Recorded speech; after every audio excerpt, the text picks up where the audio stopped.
Patty, do you have any idea where your mother went? You're asking me like I'm supposed to be the one watching her or something. And considering I left 2 days ago to be on this business trip for the week, how would I be able to find her for you? Not sure what's up with that question, Dad. What? You're on a business trip right now?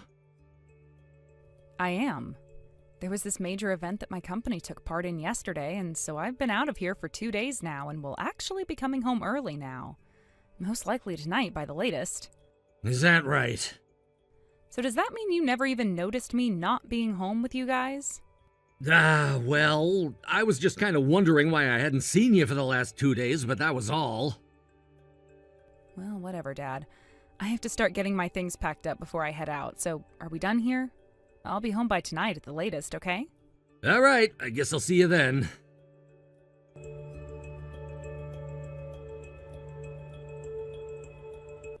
Patty, I hope your business trip has been going well for you. You texted me last night saying that you would most likely be coming home today now, right? That's right, Mom. I actually just got all my things packed up and I'm heading to the bus now. I was told this bus wouldn't take as long when we came out here due to traffic not being so bad, so I should be home in the afternoon. Earlier than I was expecting, actually. Is that so? Then, I hate to have to ask this from you on your way home while you're probably very tired, but do you mind stopping at the grocery store and picking up some vegetables for me? I could do that for you, but why are you asking me? It's pretty rare for someone like you who loves cooking to be asking me to buy those types of things. Actually, I haven't been feeling too well today. Does this have to do with what came up last time? Are you going to be all right, Mom? To tell you the truth, I'm actually in the hospital right now. I'm not sure whether I'll be out of here or not before dinner time, so I was thinking of having you take care of the shopping before I figure all that out. The doctor should be coming to my room soon to talk with me some more about that. Do you want me to just make dinner then? What? Oh, you have to be tired from your trip though, right? I'm not that tired, actually. If I'm home early enough, I'll take a few minutes to relax and such before I get to cooking. Also, if we were to have takeout or something like that for dinner again tonight, Dad would just get all frustrated again and start babbling on and on like usual, right? If I go ahead and cook for us, he shouldn't complain about it all one bit. Good point. Then can I please ask you to cook dinner tonight for me? Will do, Mom. I'll make sure not to screw it up this time either. Thank you, Patty. Now, you have a safe trip home today on that bus.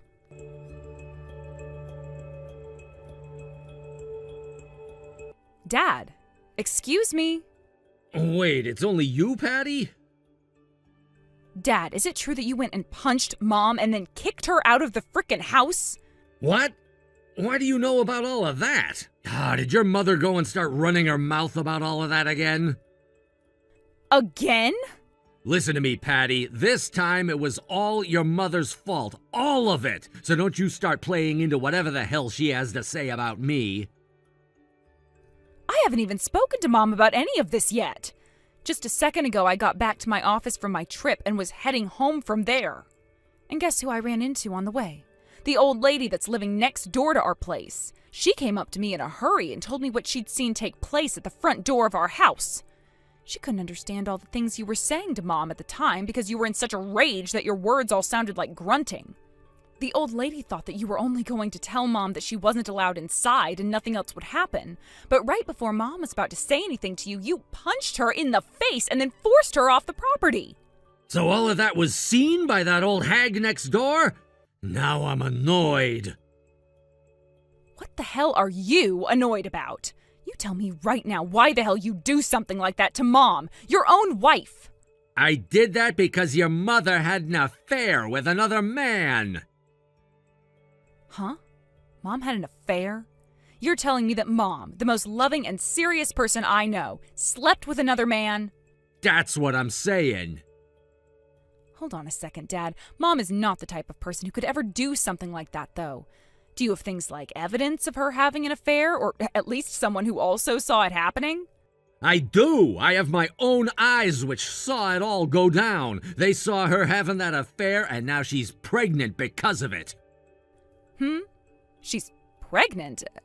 Mom is pregnant? Yeah, I made sure to get a really good photo of everything with my phone as well. Now I'll be able to get a settlement of $100,000 from her ass. Wait, is Mom even able to get pregnant right now? Huh? Well, this is something I heard both Mom and Grandma talking about a while back. The only reason she was ever able to carry me was after 5 years of trying really hard to do all sorts of treatments for infertility, right? Those 5 years were all worth it to Mom, though, but afterwards she was saying to Grandma that she would never have another child again because it was just too hard for her. So, what this means is that Mom getting pregnant from another man during an affair isn't even possible for her. What? By the way, even before today, with Mom having to struggle with her illness so often, do you really think she'd have the time to cheat on you with another man? She's been struggling with an illness for a while now? Due to Mom's age, she told me that she's most likely suffering from something that is due to her going into menopause now. But she never wanted to just assume something like that to be the case with all the other kinds of illnesses out there that it could be, and so today she took the chance to go in and see a doctor about it. She went to the hospital then.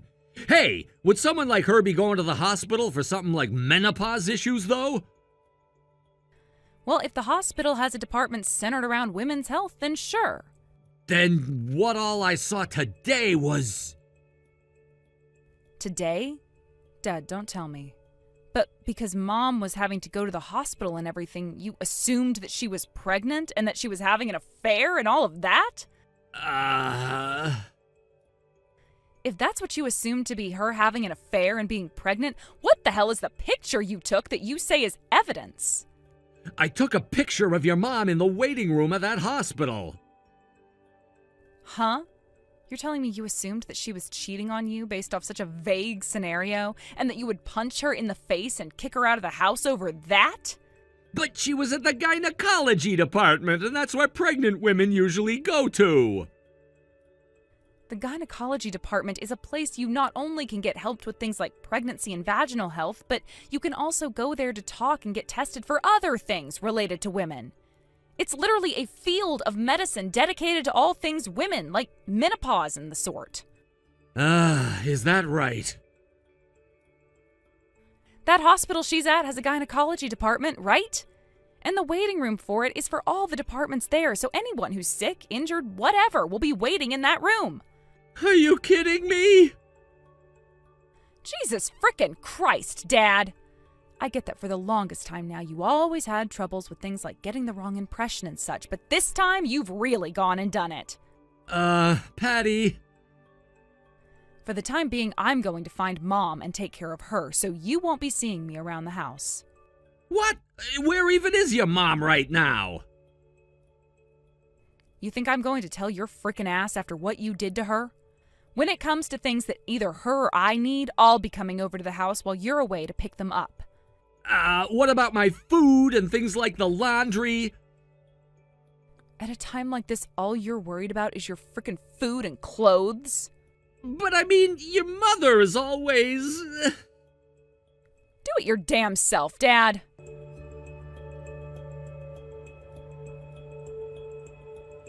Mom, how have things been since? Are you going to be all right? Patty, I'm so sorry if any of this has gotten you worried. I'm back at your grandma's house now, taking a break, so I think everything will be fine. I heard that you got punched in the face by Dad, but did you not go to the hospital or anything for it?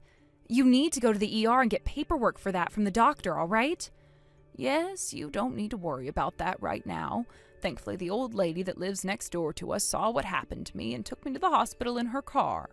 There I was able to get all the paperwork and everything I needed, as well as advice on what to do about the dispute. And then after that, she took me back to your grandma's house so that I didn't have to see your father anymore. So she did all of that for you?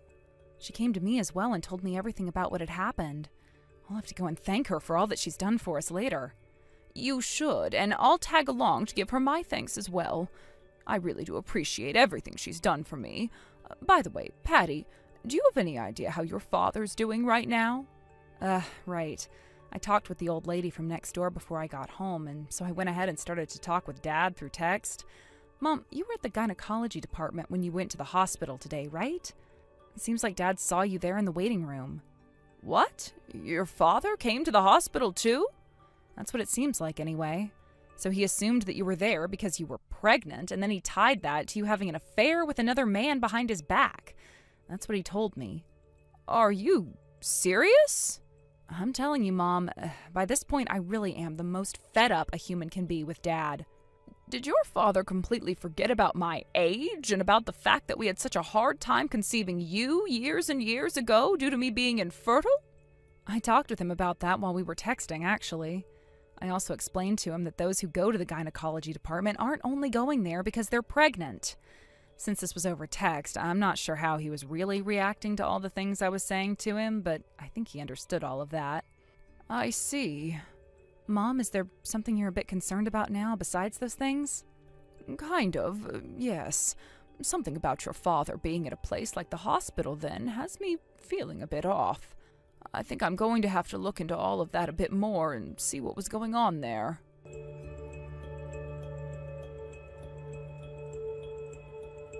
Hey, Patty! Your mom is there right now, isn't she? No, she isn't. I'm at work right now anyway. Then you tell me right now where the hell your mother is at and how I can get to her. Does this have to do with her getting that settlement from you now? It sure does. I have all kinds of things that I would like to ask her about, yet no matter how much I call and text her, she won't respond. That's because she went and blocked your number already. She went and blocked her own husband's phone number? Didn't she say something to you about how she wants you to talk with her lawyer from now on? Why should I do that? You were explained to why that was by her lawyer already, right? She said that you're being asked for a settlement now because you've been having an affair behind her back and because your other woman is pregnant now. She not only wants your money for what you've done, but a divorce as well. Hence why she's having her lawyer talk with you about it now. She wants a divorce. For how violent you got with Mom when you didn't even have a lick of good evidence against her, you turned out to be the one with a secret wife and kid all along. I can't believe you, Dad. And you were getting all excited about how you thought you caught Mom cheating on you and about how you'd be getting $100,000 from her in the divorce, right? How do you know I was happy about that? Because it was made obvious when we texted. And because Mom told me that, she saw you trailing her on the day she had to go in and get checked out by the gynecologist. And then she was wondering why you had to go to the hospital as well like that. And after thinking about that for a second, she assumed maybe you were there to get tested or looked at for something as well that day. But then she realized that a lot of times when one of the partners in a relationship starts to assume that the other has been cheating on them like you were, it usually means they're hiding their own secret relationship. What? And with that in mind, Mom went ahead and asked for someone to help her look into you. She learned that you were with another woman and that she had become pregnant. And the reason you were at the hospital that day like Mom was because you were going to meet your other woman there to talk about the pregnancy with the doctor. That's why you saw Mom there in the waiting room. She went and looked that far into all of this? Had you just let her be and not went after her throat, claiming that she had been cheating on you, then things probably would have never come to all this, right? Are you kidding me? I really dropped the ball this time.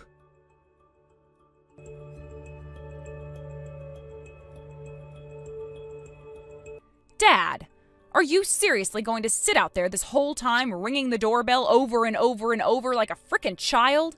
I came out here so that I could talk with your mother about all of this, and until she answers the damn door and lets me speak, I'm gonna keep ringing this doorbell. The only people here right now are Grandma and Grandpa, though. We saw you coming out to this place looking for Mom days ago and knew that you'd be back to try and stop her. Mom already had to quit her part-time job because of you and has been trying to hide this entire time now. She told me that she doesn't want this to go on any longer and start affecting me any, so she's talked with her lawyer and the court, and they're going to enforce an arbitrary divorce. She's gonna force the divorce now? And with the way you're behaving now, there's no way you're going to slow things down any longer, Dad. No way! There, now that you've heard what's going to happen, get the hell out of here!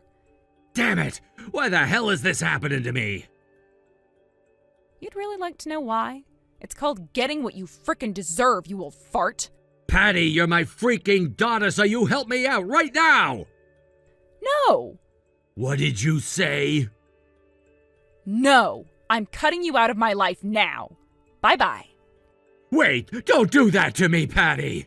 Patty!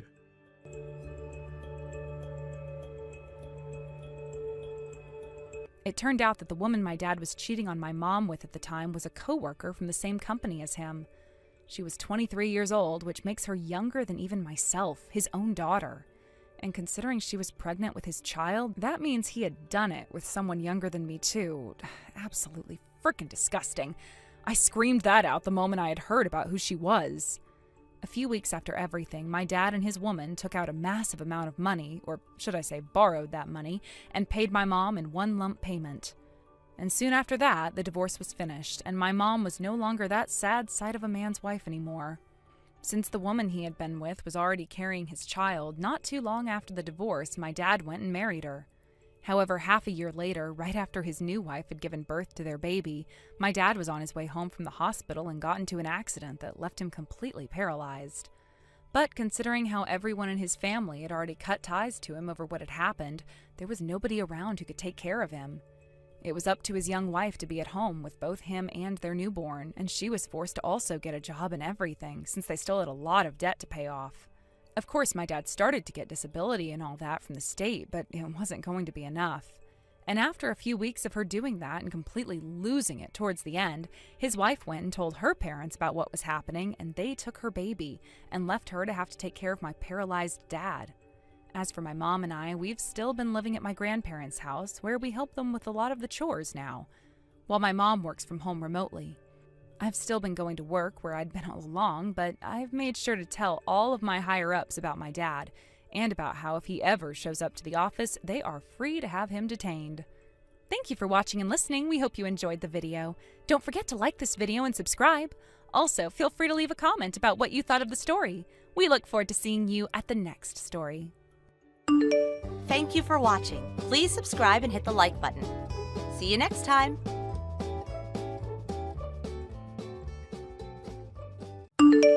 Yo, Sky. Daniel, what's going on with you? I have some news for you. I went and handed in our divorce paperwork to the courthouse, which means that you have 3 days to get out of my house. What? Wait, what the hell? I just said I went to the courthouse and handed in our divorce papers. Wait, hold on a moment. Did you and I get into a fight or something that was worth you going out and getting us divorced like that? And hold on, I don't even remember signing any forms or anything for you and I to get divorced either. Well, I've already gone and handed those papers in, and they told me they'd process them, so it's too late now. Are you aware that doing something like that without my permission or my signature is not only going to be thrown out, but can be considered against the law? And if you went and forged my name and such, then you'll be in a whole lot of trouble for it. Stop getting so worked up over all of the small stuff. But something like that isn't even small stuff, Daniel. Is it really worth getting that angry at me for, though? Anyway, I'm giving you 3 days now to get out of the house and on your way. Wait a sec. I'm going to leave the house right now. Yo? Why are you in such a rage over this? Because you never even gave me a reason for why you wanted to get a divorce in the first place. Now, if you tell me why you did it, and depending on what your reason is, I might be a bit more open-minded about what selfish crap you just pulled there.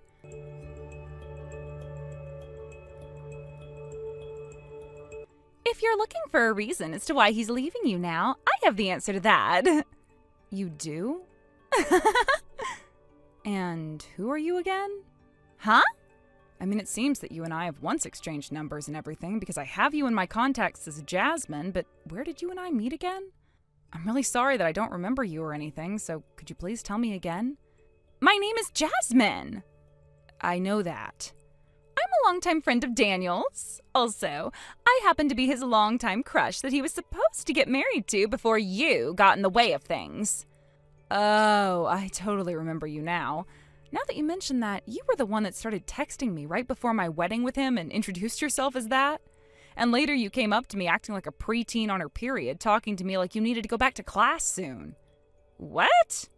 And after all of that, you went on a rampage about how you were his longtime lover and started to throw some of our food at the staff and all. I remember you now. You were that buffoon. Honestly, what you did that day was so outlandish that you just barely have a spot in my brain that I can remember you from. What the hell is this all about? Well, I see now you're the reason he went and handed in divorce papers. That's right! You are nothing but a stranger to him now. Now that you've heard that from me, you get out of his house and go back to your parents' place or whatever the hell. That condo where you've been living with Daniel at is now going to be ours, and where we will start a family after we get married. Is that so? Hard for me to believe that, though, when you still seem to be going through puberty there. Huh? All right, I'll quit with the jokes now. Now, the thing is, I'm not going to just assume that you being around Daniel is the true reason for him leaving me, so allow for he and I to have another talk about things before I leave, all right? Wait, what the hell is wrong with you? You are such a toxic person.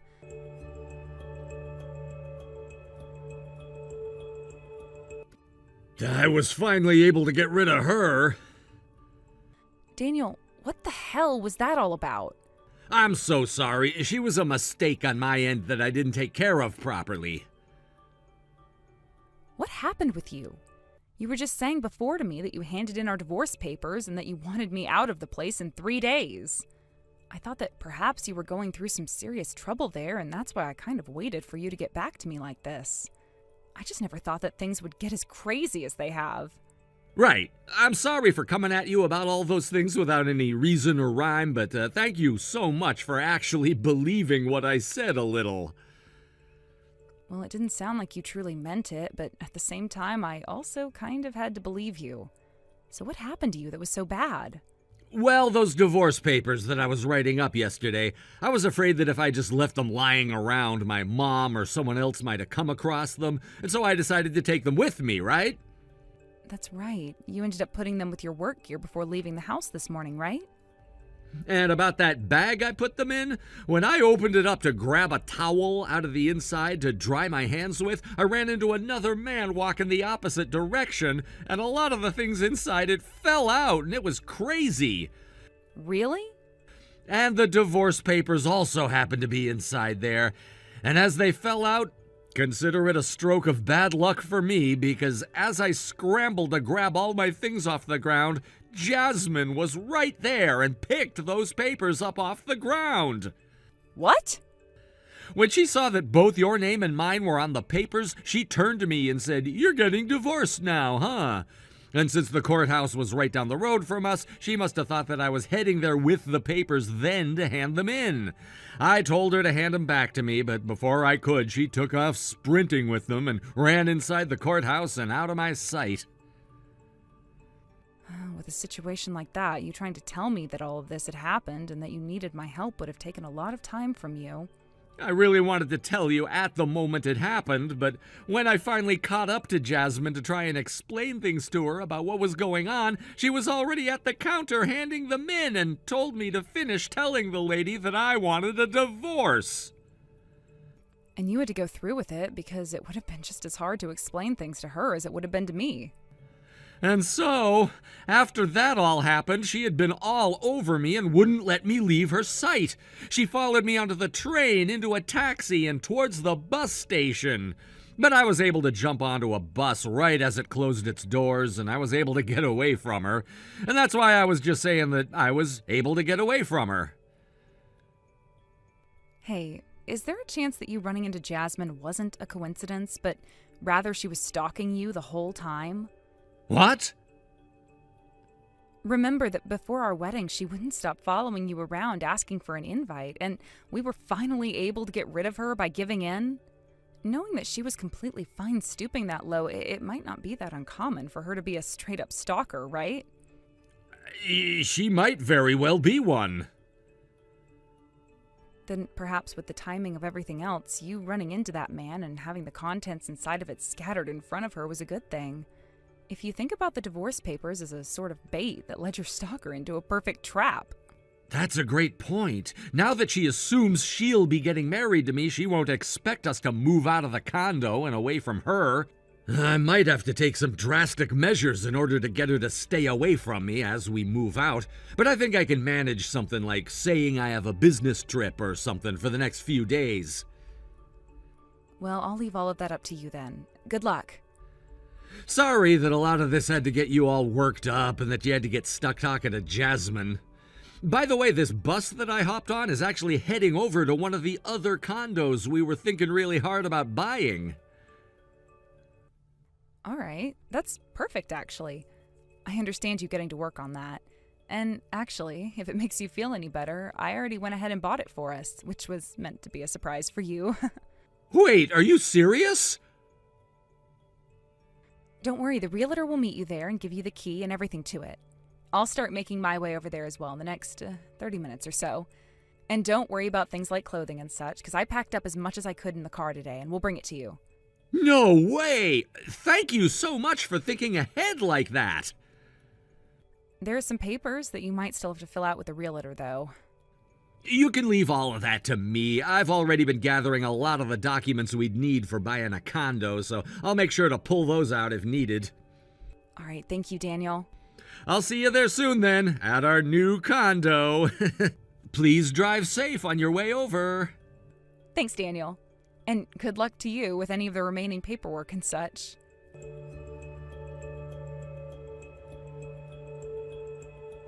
Starting today, I am going to be living in that condo with Daniel, and I've also made sure to fill out all of our marriage papers, so once he's back from his business trip, we can go and hand them into the courthouse. And after that, he and I will be married to one another forever. I wonder if tonight we'll be able to sleep together for the first time, or if it will be tomorrow night. Oh, Daniel, hurry up and come back home to me. Are you wanting to tell me that to Daniel for you or something? Huh? Oh, I didn't mean to send that last message to you.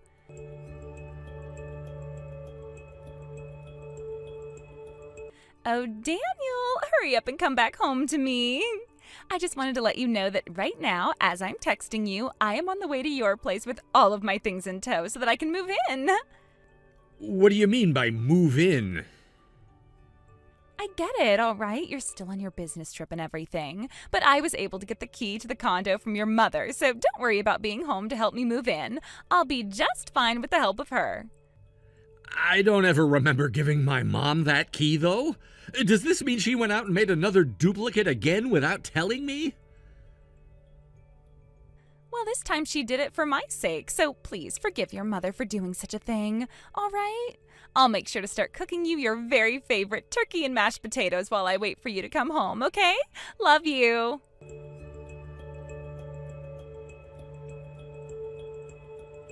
What's going on here? I was just trying to figure out why this key wasn't working at all for me, and the next thing I know, I'm being told by the man living next door that you moved out of this condo with Sky? Wasn't it only supposed to be your ex moving out of this place? You haven't actually left this place and moved somewhere else, right? I mean, this condo was supposed to become the perfect place for you and I to start living together after getting married and beginning to have kids here, right? This was supposed to become the place where we made love to each other for the first time. What the hell are you going on about right now? I moved out of there as well, just like my neighbors said. Both Sky and I moved out. Huh? And the reason you're not able to use that key my mom gave to you is because the landlord of that building probably already finished up with changing the locks out. Daniel? What are you talking about right now, Daniel? How could you have moved out of here with your ex-wife? You just divorced the other day. Are you doing okay right now? Well, thinking about this without any context would make it seem like I'm a little bit crazy right now. Right? If you don't understand how crazy you're sounding right now, then please come back home. And please make sure to get that Sky out of your head so that we don't have to talk about her. The only reason for the divorce was so that Sky and I could cut ties to my mom. What? The reason we had to get a divorce in order to get away from my mom was so that she would get off my case about leaving her. And when we get married to one another again, I want to make sure that I take her name this time and no longer have to be associated with my mom. You're cutting ties for real then? Wait, why would you do that? How can you cut ties to someone as wonderful as your mom? You consider a mother who would purposefully feed her son what she thinks he's allergic to in order to put him in the ER a wonderful mom? What? I'm sure you heard about how a year ago I ended up in the hospital due to a very serious allergic reaction that almost killed me. That was my mom's doing. She always told me from a young age that the best way to deal with allergies was to take small doses in of what you were allergic to, and your body would heal it. But over time, she would do it to punish me as well, in much higher doses. And a year ago, I didn't listen to her about leaving Sky like she's been wanting me to, so she went and snuck more allergens into my food and caused me to suffer a very bad reaction. It was so bad that I passed out almost immediately. Thank God Sky had my EpiPen on her and made sure to rush me to the hospital that was only down the road from the condo. Had I been another 10 minutes late, the doctor said they wouldn't have been able to give me enough steroids in time to help me breathe again.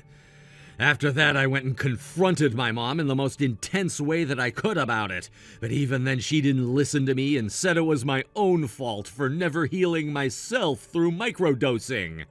From that point on, Sky and I were making plans to divorce as a way of getting my mom off my back and cutting ties to her before I remarried Sky again. Is that right? Then allow me to come and help you with your allergies.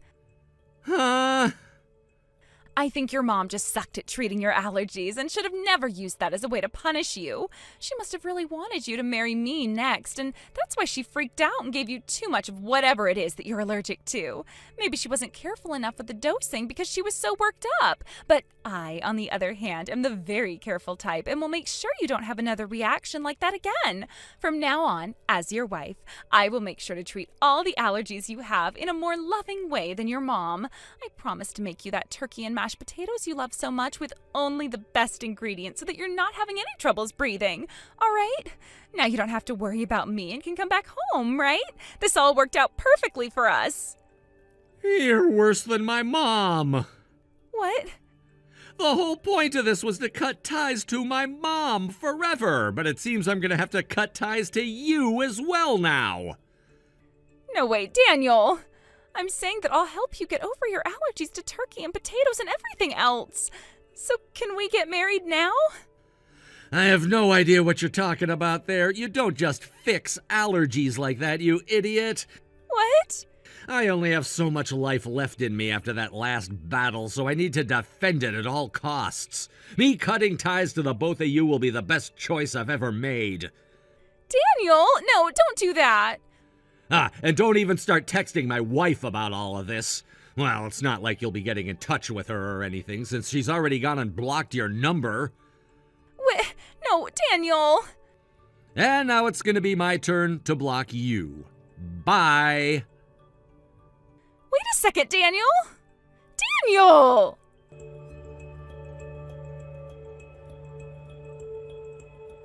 Daniel, I'm finished with work now. How are things going for you? Have you finished work yet?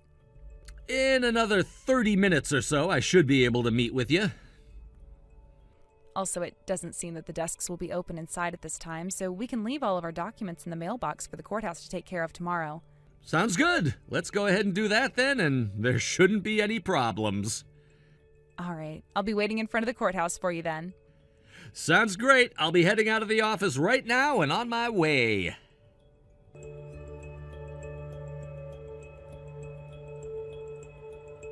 Right after that, both Jasmine and Daniel's mom started to get into fights over who had the better plan to fix Daniel's allergies, and those fights would go on for day after day. It was so unbelievable to everyone how stupid the two were that all of those in town started to warn others to stay away from them and never let them come around you. When it comes to Daniel's dad, he realized after having to take his son to the hospital so many times due to his wife that it was no use trying to help her stop doing all of those things, and he moved out of their place overnight and is working on divorcing her as well. As for Jasmine herself, Daniel went to her parents and told them both about what she had been doing to him. And without even questioning him any, they both went and grabbed their crazy daughter off the streets and sent her away to go and work for her uncle on the other side of the country. Sounds like their family is full of youth like her who have a lot of problems, and that all of them have been sent to her uncles to get those kinks worked out through punishing labor.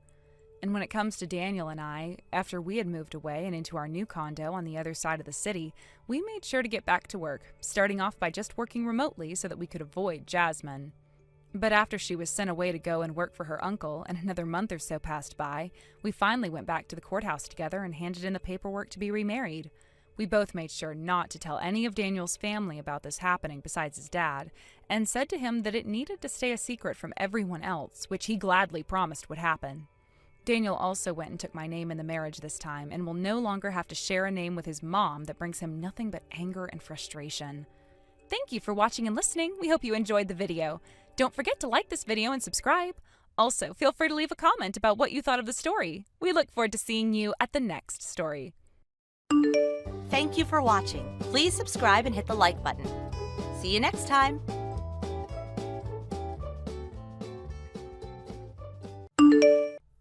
Oh my, this isn't good at all. What am I going to do about this? What's happened now, Bev? I don't know what I'm going to do with myself. What am I supposed to do about this now? Bev? I really don't care to sit here listening to you trying to act out another one of your scenarios where you're concerned about something.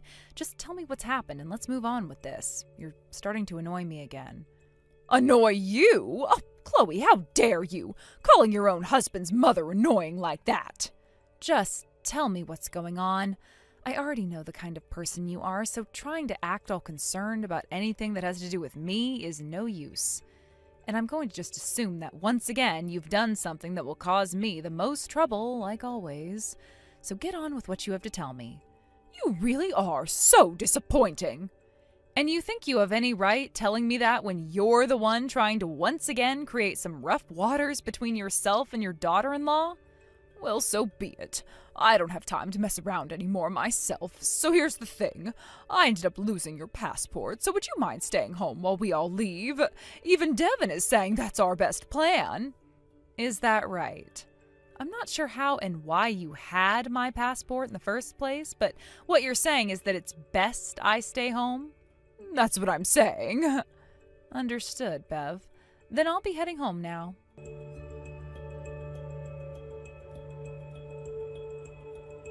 Devin, did you end up giving my passport to your mom?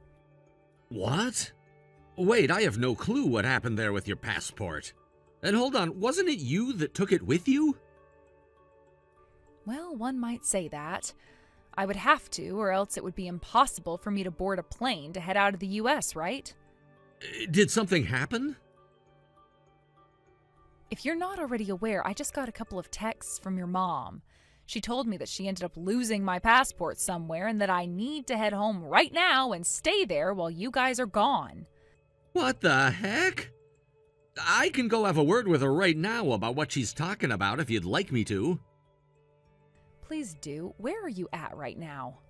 I'm in the restroom. I was actually on my way here when you started to text me because I was wanting to have a word with you to see what was happening. And since I was with both of my parents, I didn't want them questioning what I was doing, so I said I had to do a number 2. I see. Anyway, we both weren't planning to spend a lot of time with them anyway, and I'm still ready with the plans you and I had. Same with me. No problems here at the moment. Roger that. Then I'll get ready to head back out to them. Sounds good. And good work hiding in the restroom like that. Take care of my little sister for me, please. Will do. Safe travels out there. Thank you, Chloe. And the same thing goes for you guys.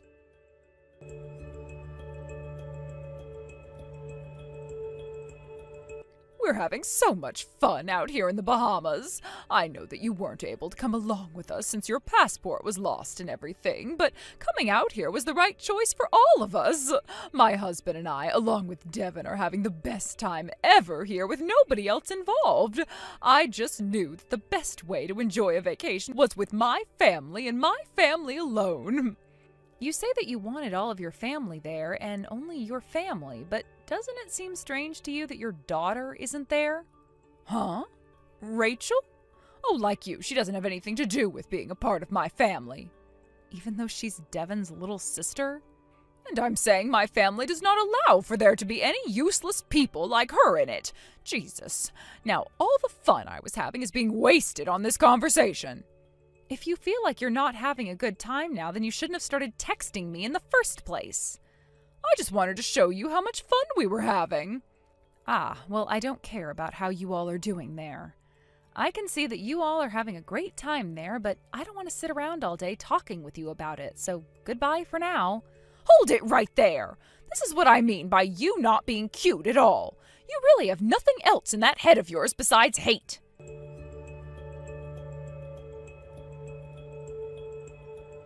I should have known that would happen. Hmm? I knew your skills of being able to dodge my mom like that were going to come into play, and you did a great job of ruining her fun. So you did see that unfold. Well, it's just that my mom had me there alongside her, thinking that I'm her ally in all of this, and wanted to show me how much of a bully she could be.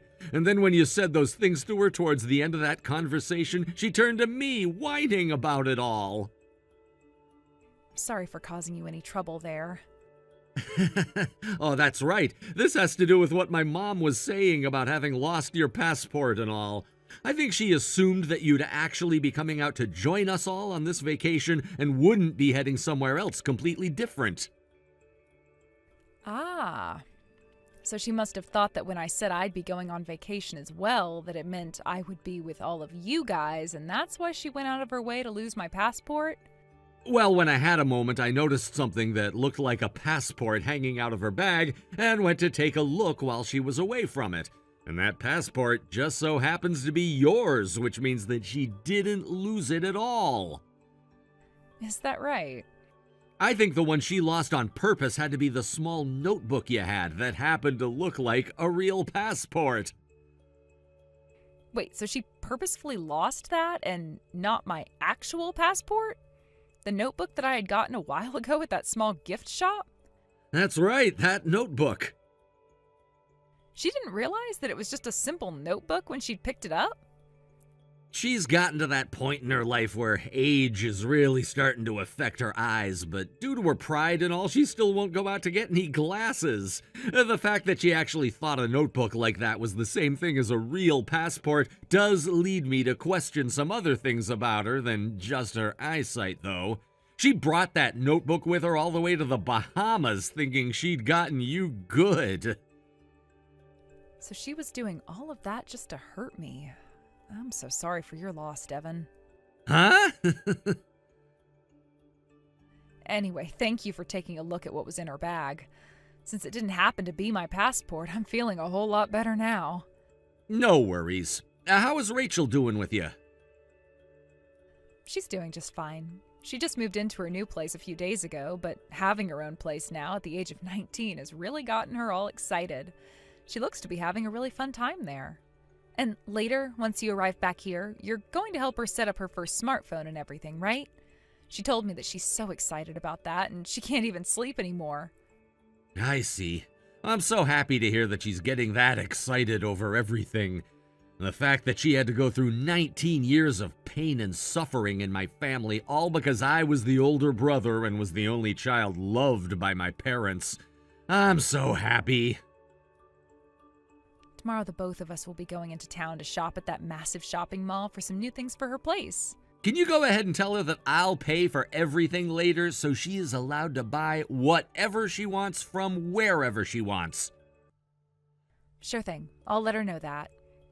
Well, that's all I really had to tell you about today. I'm going to start getting myself ready to leave this country tomorrow and come back home to you. Sounds good. Just a little bit more and this will all be over with. Good luck, Devin. Thank you.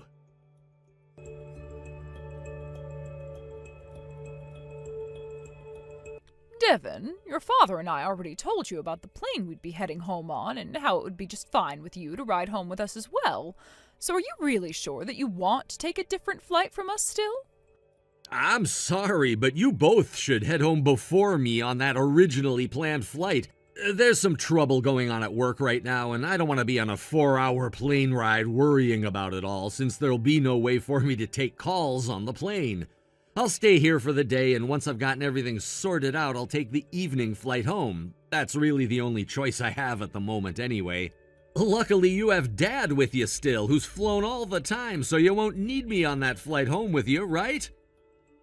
Well, I guess I do have him with me. Anywho, I have to start making some calls now, so I'll have to go, Mom. I wasn't sure if I was ever going to need this thing while I was here, but I made the right choice bringing my laptop and all along with me. Having to always change your plans from the rest of us like that during this whole trip. I feel so bad for you, Devin. I just can't believe it.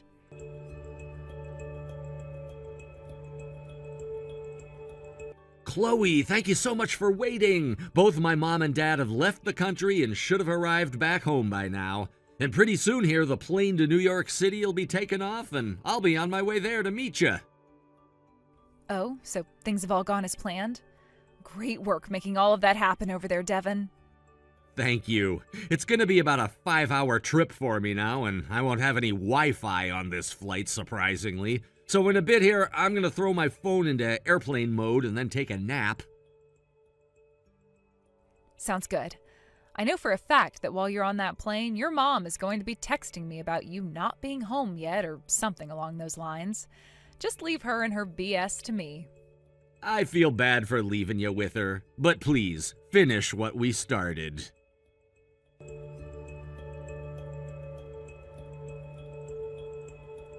Chloe, where did Devin go?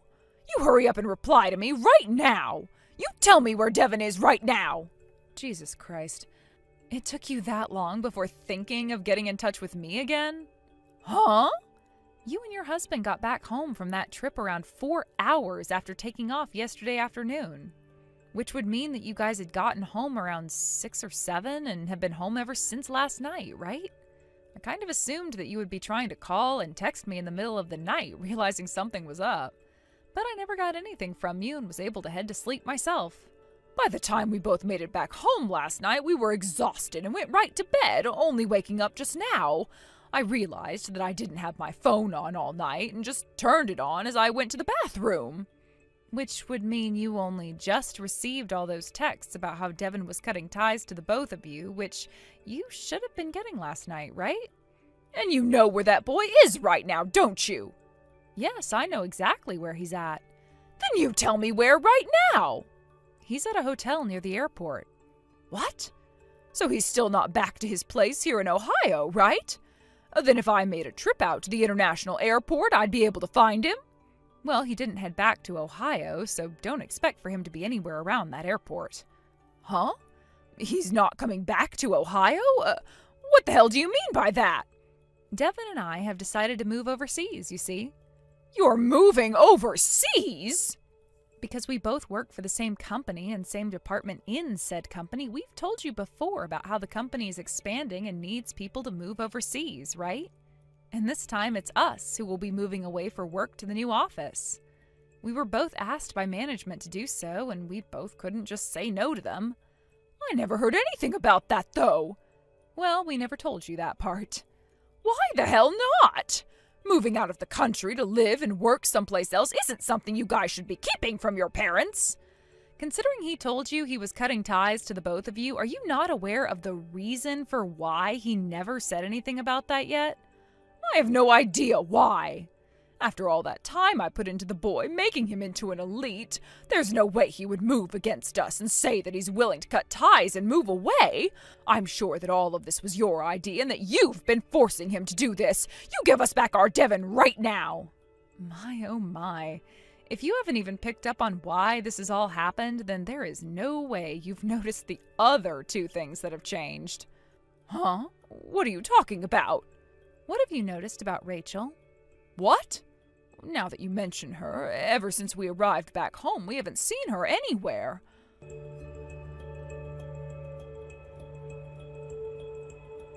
I just had a look in her room and all of her things are gone and there's nothing left of her. You're talking about the 3 cases of things she had in that tiny closet she'd been living in? I can't believe that she survived 19 years living in that home with you and never once ran away from you guys. She should be happy that someone as useless as her was even allowed to have 3 things worth of stuff in this house. I had always wanted to ask about this, but what about Rachel makes you call her a useless person like that so often? Because she's so clumsy at everything she does, and when it comes to her grades in school. The high school Rachel went to happened to be the top performing school in the state, right? Huh? And in that school, she graduated as the valedictorian. Huh? Her strong points were things like linguistics and social sciences, which allowed for her to excel in pretty much every class when it came to things like speeches and group projects. She was also able to get the highest score on the SAT out of the whole entire school, as well as with the ACT. She was considered the best student that school had ever seen, and one of the brightest people for her age in the country. Huh? I'm not sure when or where you were looking at that girl, but from what I know about Rachel, she is too intelligent to fail like you and your husband wanted.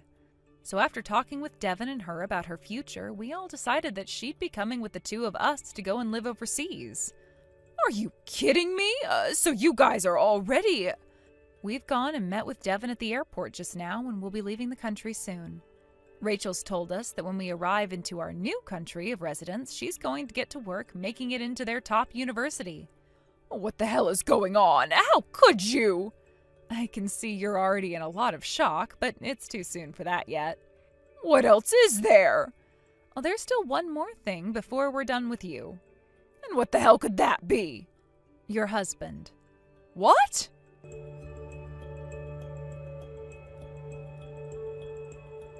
All of my husband's things are gone as well. I'm not too sure how he went about doing a lot of that, but for some time now, he's been talking with Devin about how he'd be moving a lot of his things out, little by little. Where did my husband go? As far as I'm aware, he's not at home with you anymore. Well, you have to know more than the obvious about him. If you want to know everything that I'm aware of, it seems that he's gone and left the company he'd been working at. An early retirement, perhaps? He retired? He'd been trying to warn you for years now to cut it out with treating your children so differently from one another, and said that he could no longer put up with your constant babying of Devin while treating Rachel like trash. So he'd been aiming for the perfect time to divorce you. Divorce me? I was pretty shocked, too, to learn a lot of this from Devin after he'd been talking with his dad about everything. But it turns out that around the time Devin entered middle school, your husband noticed that you weren't paying any attention to Rachel and started to ask why. And the only answers you'd give were that Devin was the first child and needed to be treated as such by being spoiled and supported with all your energy.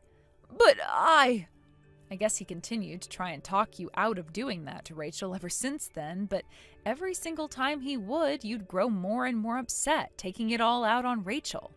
He never said anything to me about it, like he was wanting me to stop, though. That's not how he made it seem to us, and he's even shown Devin some of the conversations you guys had years ago, proving that you never cared about his views on this either. Anyway, he told us that a lawyer would be getting in touch with you really soon about that, and that they would be the only way for you to communicate with him anymore. He is a lawyer now, too? Now, that's all I really have that I can say to you, so with that, Chloe! Goodbye forever. Chloe!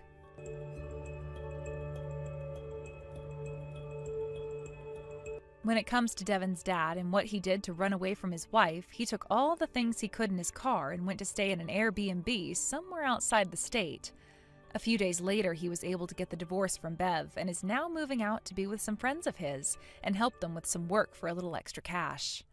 The story of all of this was soon heard throughout the neighborhood, and this led to everyone referring to Bev as a family of one, and they all began to stop supporting her as well.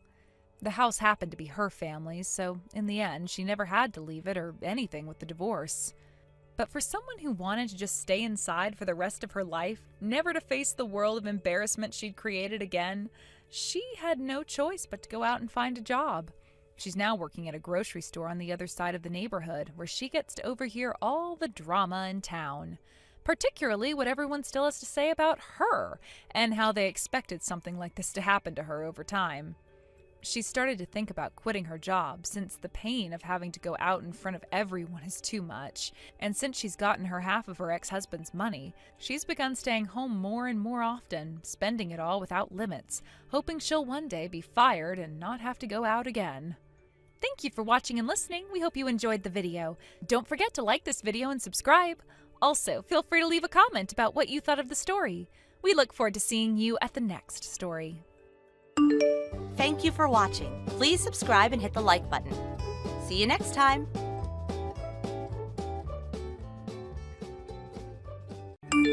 Marta, I had assumed for such a long time that you were awful at saving money for the future.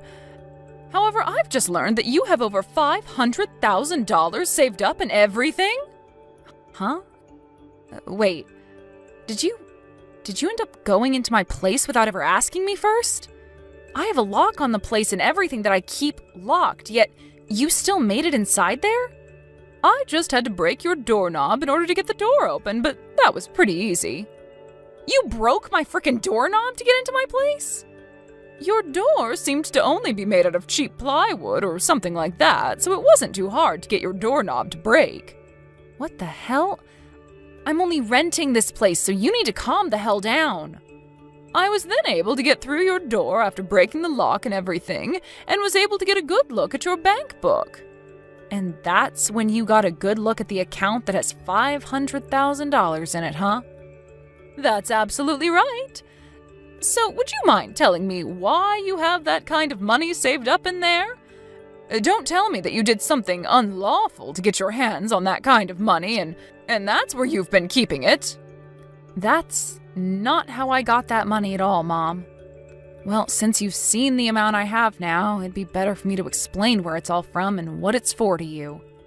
That $500,000 is being saved by me for when I plan to retire so that I have something to fall back on in my old age. Retirement money? I've already told you before that I have no plans of getting married to anyone, right? I mean, I might one day have the urge to go out and marry someone if they end up being the person I'd want to spend the rest of my life with. But I'm already in my 30s now, and so I don't think that time will ever come. I think I'm better off just staying single and enjoying my life the way I like it. So in order to protect myself as I keep on aging, I've been saving up a large amount of money in case I ever need it for an emergency. But primarily for when I'm too old to care for myself. I understand that with work and everything, I'll most likely get myself a pension and perhaps a package on top of that as well when retiring. But it's nice to know I have some extra wealth to rely on if that money isn't enough. I've been working on saving that money up for about 10 years now, and with the help of some bonuses from work, it's made it to $500,000. Is that right? Well, now I can finally see that you didn't steal it from anywhere or something like that. Now I have something to ask you. Would you please give all that money to your older brother and his wife so that they can put it into their new home and get on with their lives? What? You understand that your brother has begun the process of building a new house, right, for his wife? I do know about that, yes. He even held a groundbreaking ceremony for the place as well, right? But, Mom, you can't just ask me to hand over my savings to him for something like that. Both he and his wife do very well for themselves and are great at saving their own money up. So I doubt that either of them need my money in order to build that place, right? If you're going to say no to me, then I'm going to have you kicked out. Huh? Have me kicked out of the house? What house are you talking about? I'm talking about your family's house. You know that I'm talking about having you kicked out of this place, right? Huh? I can't believe you, Marta. Going into your 40s here soon, and yet you're still living with your parents and everything in our house? I'm working a job of my own now, and I pay for my right to be here. Are you not aware that being the age you are and still living with your parents in their house causes them a lot of frustration? Causes you guys a lot of frustration? You think I'm the one causing you guys all the problems? I do, I sure do. All you are is a middle-aged woman that only cares about money and never plans on finding herself a husband. You may be our daughter, but you cause your father and I a lot of embarrassment by not moving out. You have a very long time before you need to start worrying about retirement and all of that. All you have to do is hand that money over to your brother, and then you can start saving up all over again and get that money back by the time you do have to retire. So if you want to continue living here with us, then you have to give up that $500,000 and hand it over to us. I'm not going to say all of this again to you, you greedy, husbandless woman. What's going on with you? Jake, do you have a moment to talk with me? I have something that I'd really like to ask you about. Hey, Marta! What's going on with you?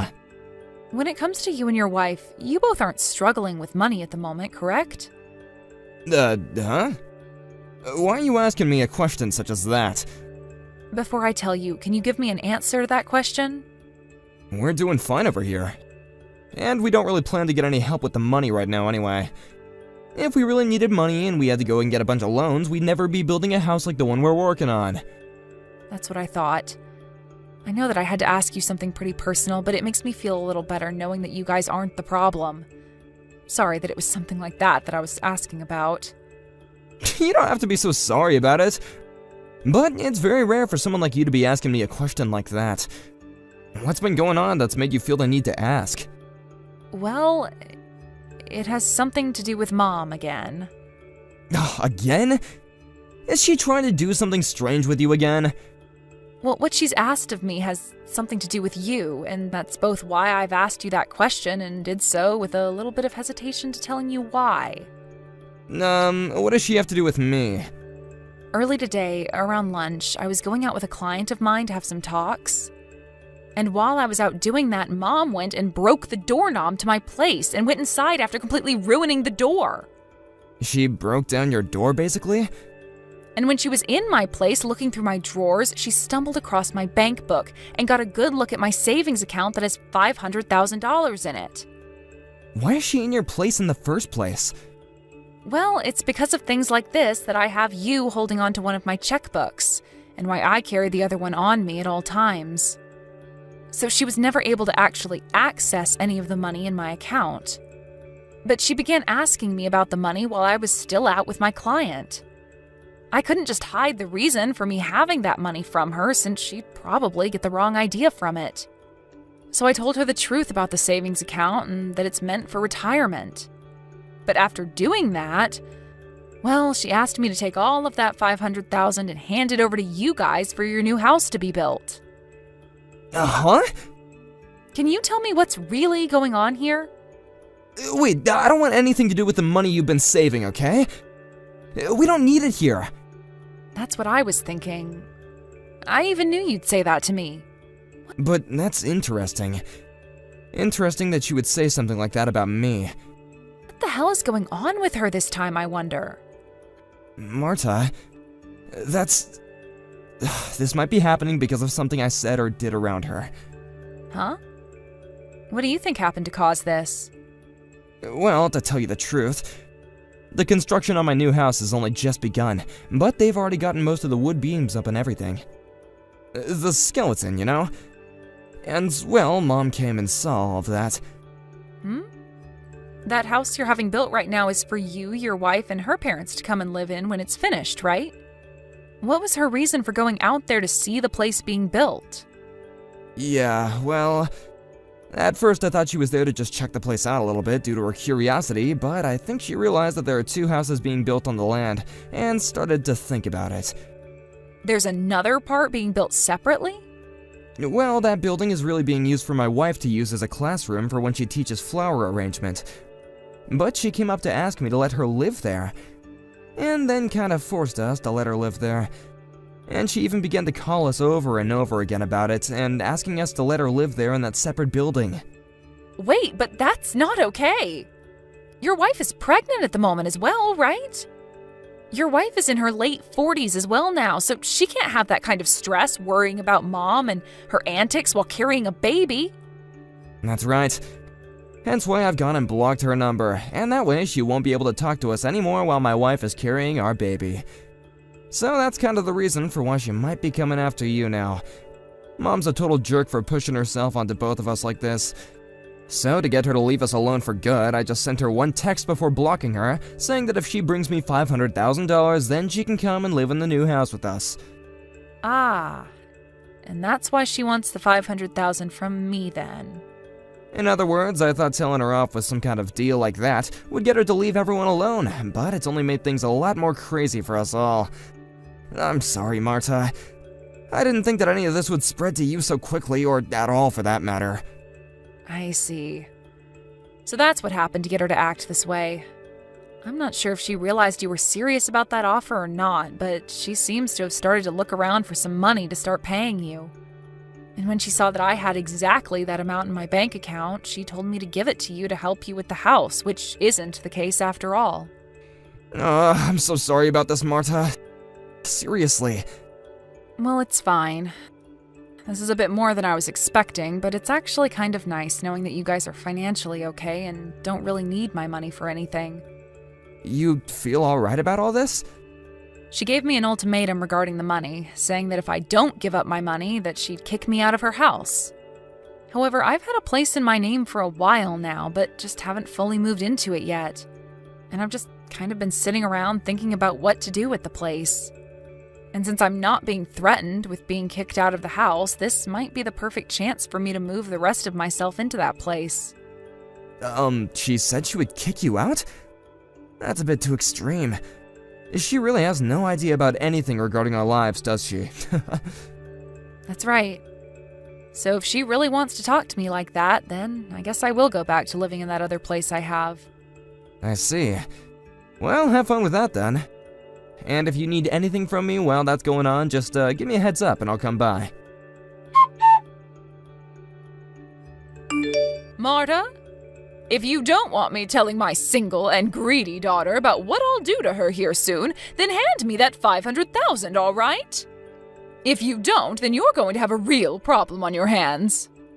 You're going to lose the place you live in and then be forced onto the streets. And I might even have to cut ties with you as well. You understand that, right? I understand and am totally fine with that. Huh? I'm not handing you over that $500,000 you so desperately want from me. So I'm supposed to leave the house now, right? Huh? Wait a second there, Marta. From what I can tell, you don't actually understand what I told you then, right? After you are kicked out of this house, I'm going to cut ties with you for good. Yeah, and that's totally okay with me, Mom. Huh? And actually, I'm already out of that house now. Huh? I've gone back to my old place that I've had under my name for a while now, and I've made sure to bring all my things with me. So you don't have to worry about me anymore, okay? Huh? What place are you talking about? Huh? Why are you getting all surprised about this? Well, look, Well, 2 years ago you ran out of money to support yourself on your own, and that's why you came back home to live with us, right? And when your father died last year, the money from him... You were after that, right? Excuse me? What are you talking about? The whole reason I came back home to live with you guys is because Dad was sick and you guys needed my help. And when he passed away, I couldn't just leave you, so I stuck around to continue to care for your needs. Right? Huh? Have you had no clue about all of this whole time? I guess I'll have to make this explanation as simple as possible for you then. To start, that place you've been living in with Dad for the past few years costs about $800 in rent each month. But the person that's actually been paying the rent this whole time has been me. Huh? For the longest time, Dad had been the one with his name on the place, but after he passed away, I was given the place to continue renting. Is that right? And not just the rent, but the water and gas, as well as the electricity and the food have all been paid for by me. I've been getting around $500 from Jake each month, but the rest is paid for by me. And as for the money that you've been spending for the past year now, that's all been from Dad after he passed away. But I'm assuming, based on how much you spend all the time, that amount from him is running dry and will all be gone soon. Are you sure? I am. Also, the main reason I haven't left the house and you this whole time after Dad became sick and then passed away is just because you can't do jack by yourself.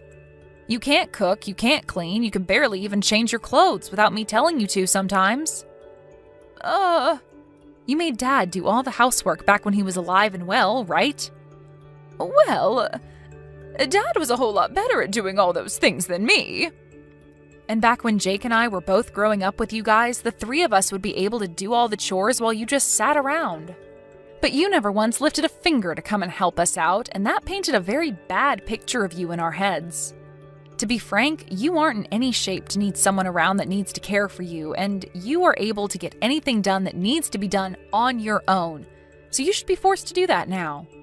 But of course, you still need the rent and stuff paid for on that house, so I couldn't just leave you to handle all that on your own. Jake has taken over the company of his father-in-law and doesn't have time to come over to you guys anymore.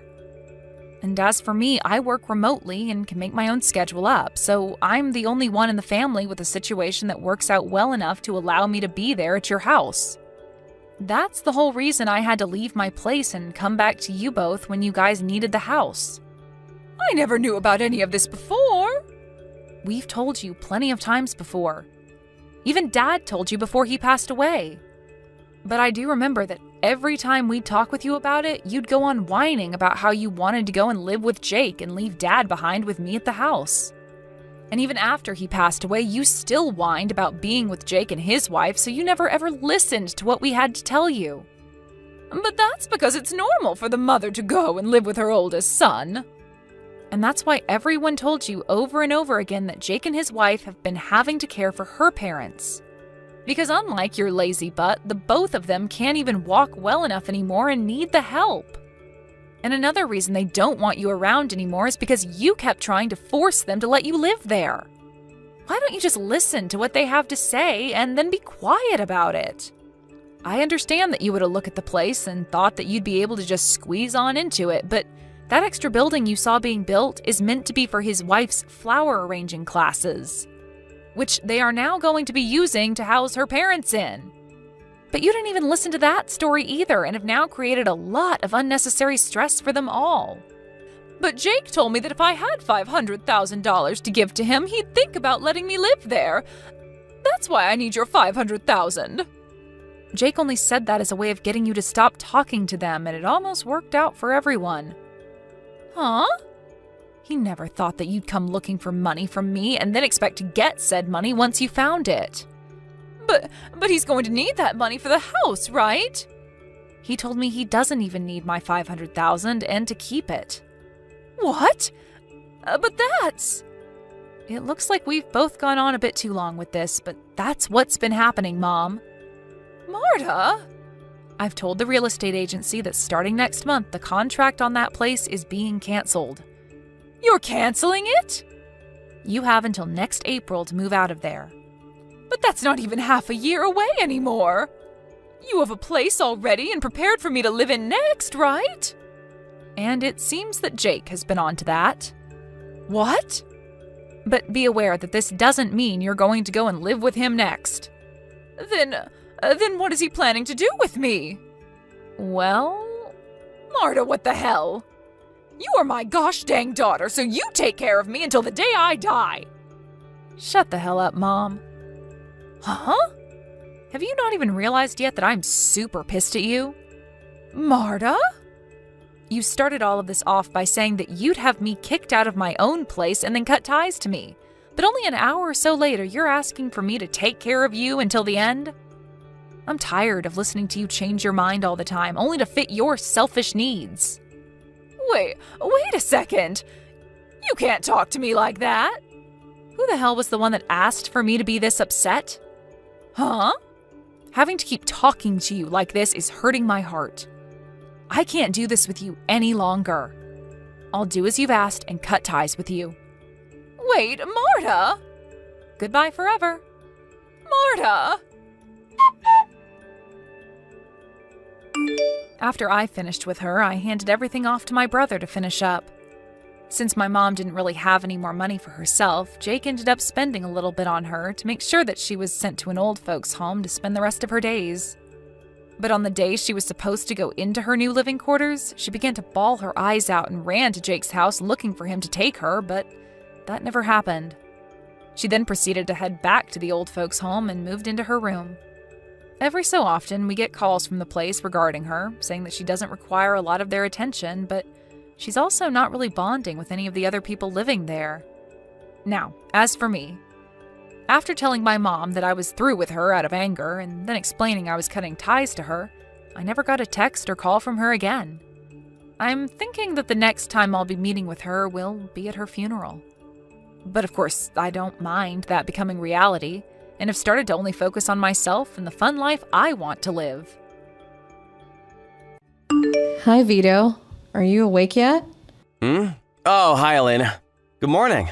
What? Where'd you go? I'm really sorry.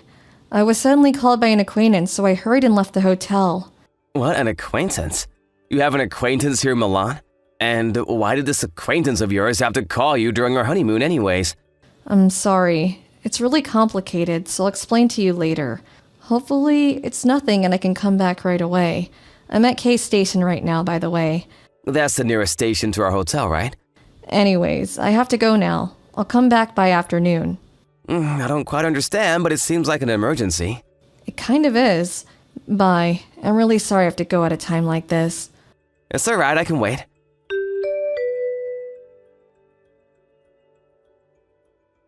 Monia, good morning, my dear. I have some good news. Good morning, dear Vito. What's the matter? Are you supposed to be on a honeymoon with your wife? Well, you see, she won't be here until afternoon. Some acquaintance of hers in Milan suddenly told her to come and meet them, it seems. What? Really? Yep. Apparently, she had some emergency she needed to take care of, so she wasn't there when I woke up. Yay! Does that mean we can be together until she returns and... Yep. We can do whatever we want until she comes back. Your room number is 1103, right, Monia? Yeah, it is. I was so lonely on my own last night. I can't go to sleep without you, honey. Sorry. You know that I have to pretend to be my wife that I love her. All I could think about last night was you. I'll come to your room right now. Why don't we make love until Elena comes back, honey? Yeah, I'll be waiting, darling.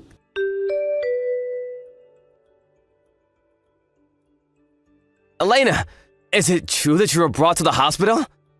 You got into an accident near the crossroads at a station, right? I was wondering why you wouldn't come home after you just suddenly left like that. Just what in the world are you doing? Hey! Did you hurt your hand so you can't reply or something? Hi, Vito. Yep, I got in an accident. Me and my acquaintance were hurriedly crossing the street, but we were so distracted that the street light was red and... Luckily, the car wasn't going at that fast of a speed since it was on a small road, though. Oh, Elena, I was so worried about you. The police suddenly called me and my heart skipped a beat when they said that you got into an accident and were hospitalized. I was so relieved when they said that it was nothing fatal, though.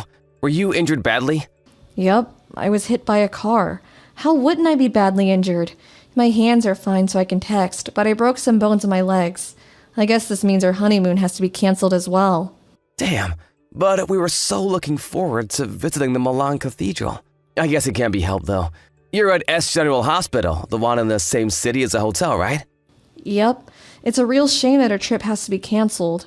Don't worry about having to pay for the hospitalization expenses. I'll take care of it on my own. Sorry, I know we're in the middle of our honeymoon. What? Are you sure you're only gonna pay for all of it on your own? Isn't that gonna cost thousands of euros or something? I mean, if you insist, I'm not gonna stop you though. Anyways, visiting hours are about to be done for today, so I'll visit you as soon as I can tomorrow. Do you want me to bring anything for you? Some snacks or something? I don't think the doctor's going to allow you to just bring me food, and I already have my bag with my phone and wallet, so it's fine. I'll see you tomorrow afternoon then.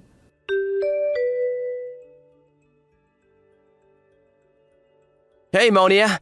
My honey, I have some good news again. What is it? Did your wife get into an accident and die or something? Unfortunately, no. And besides, you shouldn't be saying things like that. It's rude, even if she is just my wife. But she did get hospitalized. Aw, alright. I'll be more careful with my words from now on. But did she really get hospitalized? We're so lucky. Yeah, apparently she didn't notice that the street light was red and was hit by a car. What an idiot, am I right? I told her I would be visiting her as soon as visiting hours start tomorrow. I don't really want to, but I have to since I need to pretend that I love her. And it would be strange for a husband not to visit his wife when she just got into an accident. But this means that we can be with each other until then, honey.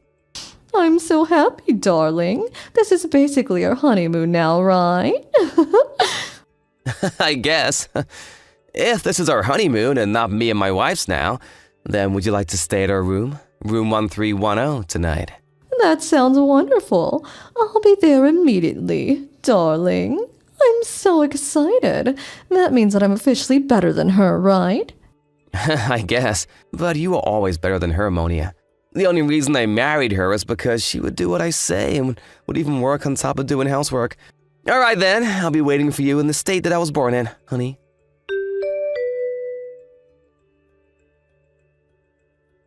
Hey, Vito, so are you really going to go visit your wife? Yeah, I have to show myself at least once, you know. I feel that a husband not going to visit his wife in the hospital is going to be a problem in the future. I understand, but I'll get lonely, Vito. Me too. I'll get lonely too. I get so lonely whenever I leave you. But I have to leave because my wife will get suspicious if I don't come and visit her. Darling, oh, how I wish we could be together without having to worry about your wife. All right, go and visit her, but come back as soon as you can. I'll be waiting for you in the bed. Honey, alright, I've decided. I'll come up with some excuse and tell Elena I won't be able to visit her. You can do that? What kind of excuse are you going to make up that's going to war and not visiting your wife right after she got into an accident? Oh, I know. Why not just say that you caught a cold or something and can't visit her, or she might be sick, or she might get sick. It's believable, and there isn't going to be any evidence that you weren't actually sick when she comes back, right? That's a good idea, but what if she calls me with face chat or something? Not only will I have to look sick, but I'll have to sound sick as well.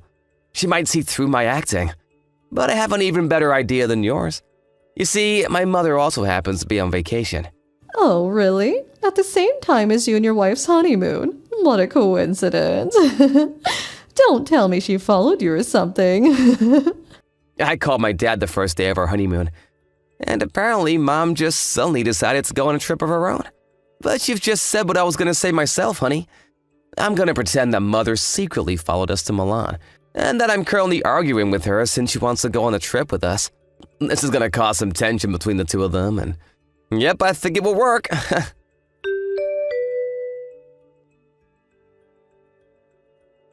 Sorry, Elena. I was intending to visit you as soon as visiting hours started, but I think it's going to be impossible. Why? What's the matter? Did something happen? Well, you see, I've got a bit of a problem right now. Mom chased us all the way here, and we're having a disagreement right now. What? Your mother? You know, she's one of those mothers who wants to go with a newly married couple on their honeymoon. I told her you were hospitalized after an accident, and then she told me that I should just go with a trip on her instead. At this rate, Mom is going to hijack her honeymoon. I broke my legs, so it was going to be canceled either way, though. It doesn't really matter whether your mom hijacks our honeymoon or not now. Besides, sorry, that was nothing. Why not just go on a vacation with your mom now? I mean, you're already in Milan, so why not? Huh? Yeah, that's true, but you're being hospitalized there, right? If we don't cancel, then we can stay closer to each other for the duration of our stay. Obviously, I would rather be with you than with my mom, Elena. I see. Either way, I'm gonna settle things with Mom no matter what. I'm not gonna let her hijack her honeymoon. Vito, there's something I need to tell you. Your mom is currently at my room apologizing on her knees, even though she's covered in bandages. What? She's covered in bandages and apologizing to you? My mom? Did you get confused or something? I said my mom followed us here, and I'm currently arguing with her. Don't try lying to me. She's literally in the same room as me right now. She kept apologizing to me on her knees, but she shouldn't put pressure on her injuries, so I had her stop, though. Do you know what this means, Vito? Do you understand now? This means that she got into the accident as well. What? Oh, don't tell me. The acquaintance you were gonna meet yesterday was... Yes. I went to meet your mother yesterday because she said there was something extremely important that she needed to tell me. What is the meaning of this? Dad said that Mom suddenly decided to go on a trip on her own. What? So she really did follow us on our honeymoon? I guess that she did follow us if you look at it one way, but she's not one of those mothers who come to bother the married couple, okay? In fact, I might have been forced to live a life of hell if it wasn't for her. Huh? What? I don't really know what's going on. What do you mean you might have been forced to live a life of hell? Ask your honey, why don't you? What? But you're my honey, Elena. Stop trying to play dumb. I know everything about it now. Her name was Monia, right? It seemed that she tried to get my contact information from you, but instead she got your mom's by accident. She sent her a bunch of messages talking about how she was going to steal you from me and how you love her more. Huh? Why would Monia send my mom texts like that? And how did she even get my mom's contact information in the first place? So you admitted that you cheated on me with her. I guess she spammed the wrong person with text. Your mom was receiving these texts every day and decided to tell me about it after I got back from her honeymoon. But apparently this Monia followed us here and was meeting you while we weren't together. Your mother deeply regretted not telling me about your adultery sooner and hurriedly followed us to our honeymoon destination. Damn it. But I was sure we wouldn't get caught. I even went out of my way to take extra precautions. It seems you weren't careful enough, which was lucky for me, I guess. Anyways, as we were hurrying across the road after she had suddenly told me to meet her, the two of us got into an accident. We were sent to the same hospital and even the same room. That's what happened. What? I didn't know any of this was happening. But why would Monia get the wrong ID from my phone? What? Oh, I gave Monia my mom's name as your name.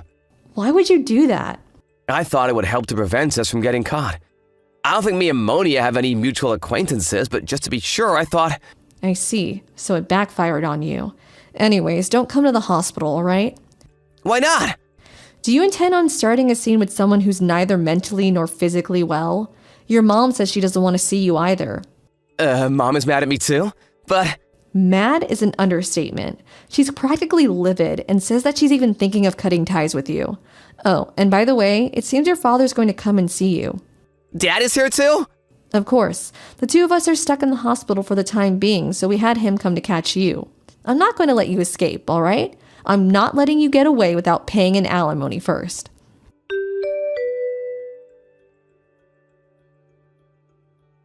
Monia? Oh, hi, darling. Are things all right over there? I just took a shower. I can't wait any longer. Things aren't alright. Something terrible has happened. To think that I would get caught after all those precautions I took. What? They found out about us. What the hell do you think you're doing? Huh? Darling? Why are you suddenly mad at me? I'm getting scared. What do you mean they found out about us? Did I do something wrong? Shut up, you moron! This is all your fault. Apparently you told my wife about our relationship.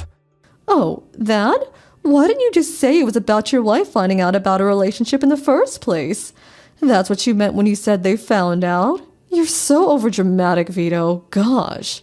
I told your wife about a relationship because I was confident that you loved me more than your wife. I was just so proud about it that I had to tell her. I couldn't help it. It's not my fault that I love you so much. That's not a reason to tell her about our relationship. Now that my wife found out, I'm probably gonna have to divorce her. Do you know how much money that woman makes? Apparently she runs her own business or something. Listen, the only reason I started going out with you in the first place is because my wife is often busy with work and I had no other women to hold in my arms. You wouldn't make a good wife, Monia. Why do you think I went out of my way to hide our relationship from her? And not just divorce her and be with you instead? Besides, the person you were sending those texts wasn't my wife, but my mother. You got it wrong because I told you my mother's name was my wife's name because I thought it would prevent us getting caught. Huh? I'm not fit to be a wife? But darling, I love you so much. Who cares if your wife makes a lot of money or something? We don't need it in the first place. Of course I care. She earns nearly twice as much money as I do. What? Wait, so your wife makes even more money than you do? Just who is she? I told you she runs a business, but that's not the point. Why would you send those texts to my wife in the first place? Are you out of your goddamn mind? Well, why don't we just calm down? Everything's all right. You're going to be the next CEO of a company, right? Who cares if they ask us to pay an alimony? A few tens of thousands of dollars is nothing to you, right? What? Right? Why not just divorce her if she already found out? You're going to marry me immediately anyway, so who cares if you get divorced? Hold on. What are you talking about? Who said I was soon going to be a CEO? Huh? What do you mean?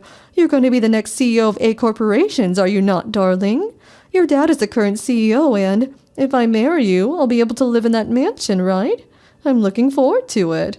Wait, me and the CEO just happen to have the same last name, Girardi. But apparently it's quite a rare name. So who knows, maybe we had the same great-great-great-grandfather or something. What?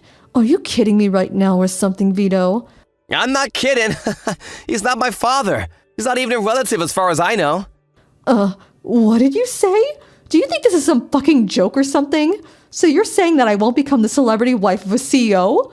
What did I do all this for then? All my work the past 6 months was for nothing? What? Monia? You don't sound like your usual self. What's wrong? Hold on. Don't tell me that the only reason you approached me in the first place was because you thought I was the son of the CEO. I thought that we loved each other. Of course it was the only reason. And no, I don't love you, and I never did. I was always just pretending. Your constant honeys and darlings honestly made me want to throw up. I only went along to get you to like me, so don't get that mistaken. If I hadn't thought you were going to be a CEO, then I would never have sex with a man like you. You're just an old man in his 40s. What did you say to me? Wait, that's why you sent those texts to my wife, didn't you? Well, you sent them to my mother by accident, but you were trying to get us divorced so that you could be my wife instead, right? So what if I wanted to get you divorced? It wasn't my fault that I thought you were the son of the CEO of A corporations. Why didn't you tell me about this sooner? God damn it. I messed up bad. My only hope is to find another man. But what am I going to do about the alimony? Your wife is obviously going to make me pay one. Seriously, this is your fault. Shut your mouth, slut! Fine, I know what I need to know. What? I'll pay your alimony for you. What? Really? I'll probably lose all my money, though. I'll probably have to quit my job as well. I don't care about that. I don't actually care about you, remember? But I have a condition. I'll pay your alimony for you, but you have to marry me. Vito? Are you alright? You sound a bit strange. If it comes to this, then I'm gonna take you with me on this ruined road that is now my life. What? We're bound together by destiny! You're gonna be my woman for the rest of my life, whether you like it or not! Huh? Have you seriously gone insane or something?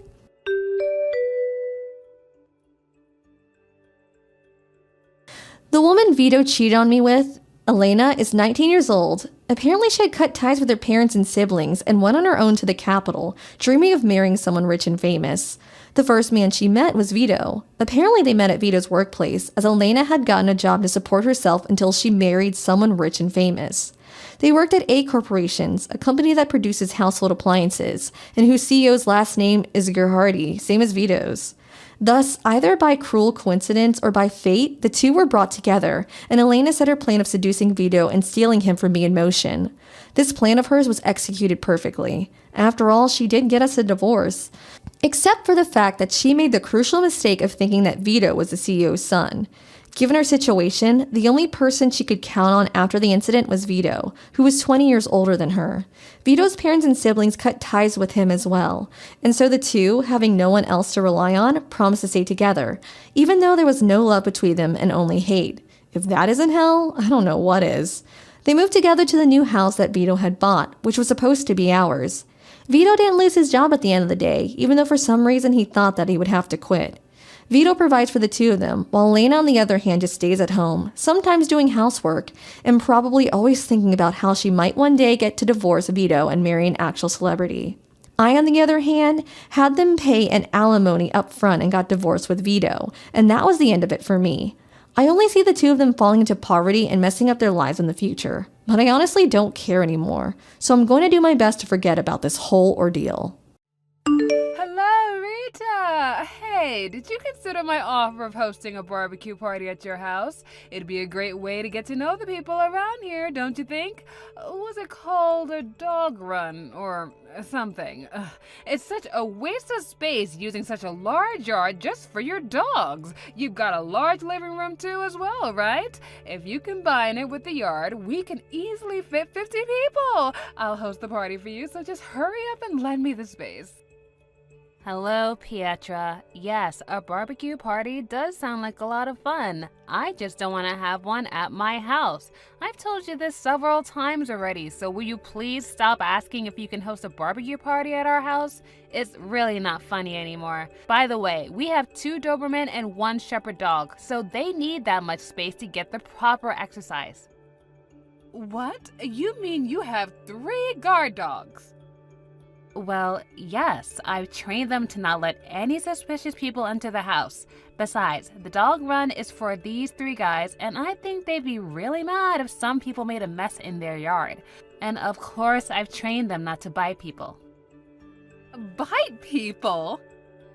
I said I trained them not to bite people, but they're the kind of dogs that will bark a lot at robbers or people they consider a threat. I would appreciate it if you don't do the same thing you did last year at our large house in the 2nd Avenue. What you did was basically just robbery. Seriously, what were you thinking just entering our house like that and helping yourself to our refrigerator? If you try anything strange, you'll definitely cause a commotion and the neighbors might call the police on you. So I think it's best if you give up this idea of hosting a barbecue party at my place. Hold on, Rita. Don't you threaten me like that. You don't seem to understand who I am. Anyways, I wouldn't have to do anything if you just accept that you're not going to be able to host a barbecue party at my house. Fine. I understand I won't host a barbecue party at your house, but only because you threatened me with your 3 guard dogs. Jesus, you're the only mother around here who stands up to me. The boss mother. Huh? What do you mean, boss mother? You mean like you're the boss of all the mothers at the kindergarten? We don't even have children yet, so I don't think there's any use showing off your authority like that to us. Besides, it's a bit pathetic. How exactly do you become a boss mother in the first place? People naturally follow the person with the most power, which happens to be me amongst the mothers at the kindergarten. And what did you say to me? Did you say I was pathetic? Well, yes. I mean, all I have to do is think to myself, what the hell is she talking about? And ignore you. You wouldn't be able to actually do anything. I get it. Yes, I get it very well now. It seems I'm not going to go any further with you today, so I'll leave. But I'm not going to give up on this, all right? Mark my words. I'm going to host a barbecue party at your house one of these days.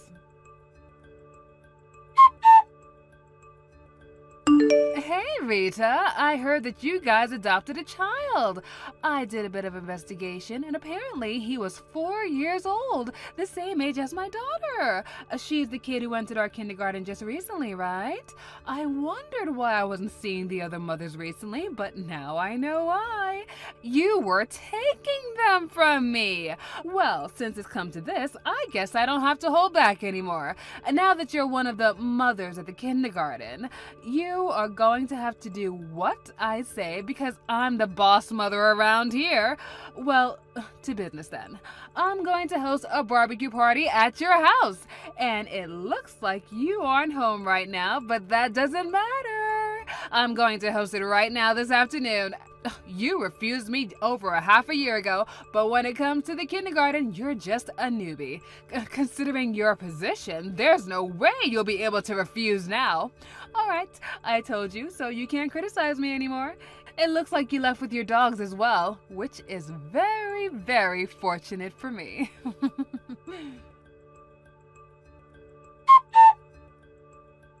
Hey, Rita, just like I told you, I started the barbecue party at your house this afternoon. I brought all the barbecue equipment on my own, but as your penalty for not giving us a proper welcome, even though you're just a newbie at the kindergarten, we're going to leave all the cleaning and stuff to you.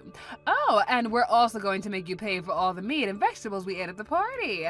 We'll pay for it now, of course, but we're going to be sending you an invoice very soon, okay? Oh, and it looks like the meat is ready. Sizzling hot. Well, then I'll see you later, I guess. Bye. Huh? What in the world is this? Hey, Pietra, what the hell are you thinking hosting a barbecue party at my house? Do you understand what you're doing? Oh, hello, Rita. You haven't texted me in a while. But now that you're one of the mothers at the kindergarten, you just can't ignore me from now on. I'm the boss mother around here, remember?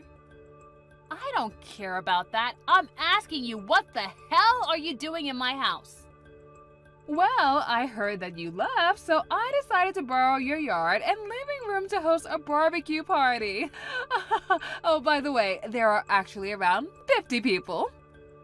50 people? How the hell did you get that many people to come on such short notice? You see, I'm an Instagrammer. I made a post saying that I was hosting a barbecue party at your place, and about 50 people came to the party.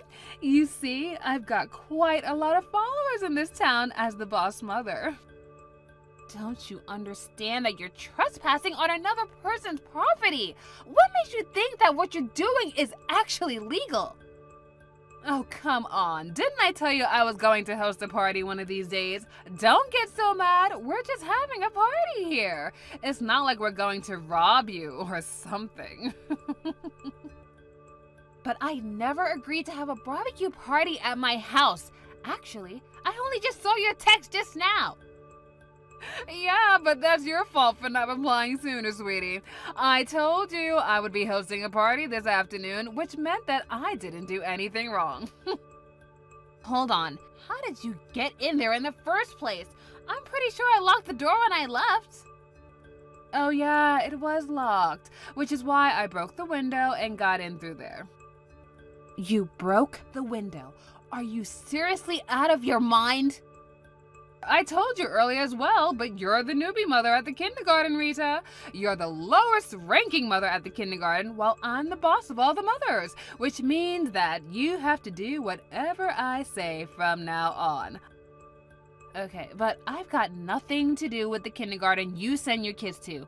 And besides, even if I did what you're saying, it's ridiculous. Just because a few mothers do what you say doesn't actually give you the authority to do whatever you want. Don't you realize that all I have to do is call the police on you and you're going to jail? What? What do you mean you have nothing to do with the kindergarten? I thought that you guys adopted a child and this child now goes there. Don't bother lying. I already have all the information I need. I have no idea where you got that information from, but I think you made a big mistake. Oh, well, what do you mean I've made a big mistake and this is all a big misunderstanding? If you dare stand up against me, I'll kick you out of this town. You've always defied me, you know? The boss mother up until now for some reason, but just so you know, my father wields most of the power around here. All I have to do is give him the word and he'll make you pay. Kicking out 1 or 2 residents from this town is easy for someone like me. Yeah, but you don't need to kick me out because I already left that town a long time ago. That house you're hosting a barbecue party at isn't mine. What? This isn't your house? Yes, it belongs now to somebody else. You see, I moved out 3 months ago. But no one ever told me that. Yeah, probably because I had nothing to do with the kindergarten of yours and none of the other mothers could tell you. Oh, and it's true that we adopted a child, but he's already in his 3rd year of elementary school. Seriously, he's not even 4 years old? But then what was that information I got then? I don't know, but my guess is that whoever gave you this information must have seen this new child at the kindergarten enter my old house and assumed that I still live there. You see, the child we adopted didn't have a lot of good memories of that town, so we decided to move into a new house with an even bigger yard where we can make our dogs have more space to run and play, and even make a space for our child to play too. What? Oh, and by the way, it's pretty far away, so don't even bother trying to find us. We have no intention of returning to that town either. No way. Then whose house is this then? If I remember correctly, that house now belongs to some son of a prefectural assembly member and his family. And they're going to be moving in next month. Oh, and they're also moving their stuff little by little when they have time, I heard. Huh? The son of a prefectural assembly member? But someone like that outranks even my father! Damn it, this is a problem! You should have thought about that before you broke into their house. Oh, and apparently their youngest child is adopted and used to be one of their relatives' children. Oh yeah, I heard that he's a 4-year-old boy and started going to that kindergarten of yours. What? Hold on, you've got to be pulling a prank on me right now. Then this house is... Huh? Have you not been reading my text or something? I already told you. It belongs to a prefectural assembly member's son and his family. Oh, no way. This can't be happening. I think I might have screwed up this time. Oh, you've always screwed up, Pietra. It's just that your father always bailed you out of it. But it looks like he's not going to be able to do it this time, so you can refuse it all you want, but it's not going to change the truth. Shit, this can't be happening. If his family is a member of the prefectural assembly, even my father won't stand a chance. Oh, is that so? And why should I care? What do you mean, why should I care? I'm in serious trouble right now, and this is all your fault. Oh my god, what should I do? I thought you were still living here, Rita. And how is this my fault? You're the one who broke their window and hosted a barbecue party, inviting 50 people. Don't remind me! This is all your fault because you never told me that you were moving! If I had known who the owner of this house were, I never would have broken in! Breaking into another person's house is illegal, no matter who the owner is, Pietra. Ugh, if there's that many people, then the yard and the dog run must really be a mess right now. Shit! What should I do? I don't know. Huh? What do you mean you don't know? I don't live there anymore, so it's none of my business. Do something about this! Your only option now is to ask the son of the prefectural assembly member for forgiveness. You say that like it's going to fix everything if I just say I'm sorry. My only hope now is to cover my tracks and hope the owners never find out. But with this many people at the party, rumors are sure to spread. Do something about this, Rita. Say that the barbecue party was your idea or something. I'm sorry, but I'm not gonna do anything like that. You're the one who doesn't make any sense right now. 40,000 euros! This prefectural assembly member's son found out that we had a barbecue party at his house, and for some reason they didn't call the police on us, though. And what did you mean by 40,000 euros? It's the amount of money they're making me pay. They said I need to pay for the window I broke, the yard I made a mess of, and also for cleaning to rid the house of the barbecue smell since some people were cooking meat in the living room. They said 40,000 euros is already cheap, so they're not going to consider lowering the amount one bit. Well, that's only to be expected, I guess. I asked my husband and my father to pay it for me, but they both immediately said no. But up until now, they always just gave me the money at times like this. Why didn't they give it to me this time? I don't know. Maybe because you went too far this time? I mean, you did just break into someone else's house and hosted a barbecue party, illegally. But how should I have known who the owners were? If this was anyone else, my father would just get me out of this as usual. Well, it looks like you're finally getting what you deserve. By the way, I had the opportunity to see what exactly you did to their house since we last talked, and as someone kindly showed me a picture of, I don't think you can cover that sort of thing up. To be honest, you should be thankful that they were kind enough to let you off with just 40,000 euros of damage, because they probably weren't lying when they said that 40,000 euros is really cheap. But it's true that I don't have any money. I tried to get the other mothers to pay the 40,000 euros with me, but they all came up with excuses like how their husbands divorced them or how their parents were going to be moving in so conveniently so they didn't have money to spare. They all hate me now. Oh, is that so? Looks like they were only doing what you told them to do until now, because your father would always get you out of your messes that you made. And now they're ditching you because you're actually in trouble. You don't need to tell me. I already know those mothers are a bunch of treacherous bitches, okay? And hey, what do you think I should do about this? I don't know. Huh? Well, I know.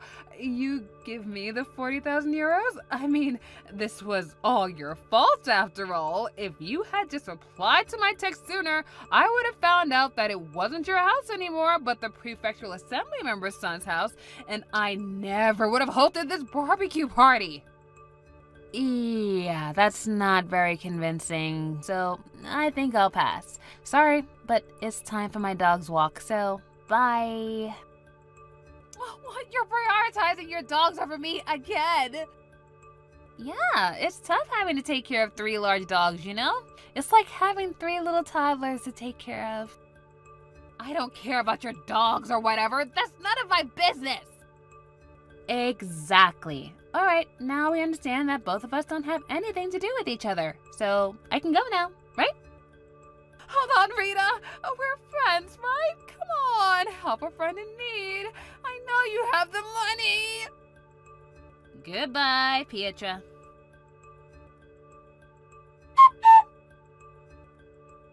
It seems that my former house, which was now the house of the prefectural assembly member's son, is currently under a lot of heavy repair. And ironically, they actually thought about hiring a security company before they moved in, and they were visibly shocked when they saw Pietra and her friends broke into their house before they can even get that started. Pietra, on the other hand, was in quite a lot of trouble. It seemed that one of the people who joined the party was doing a live stream, and so everyone found out about what she had done in 4K, and now people are bashing her on her Instagram account. Whew, apparently it's affecting her father's business too.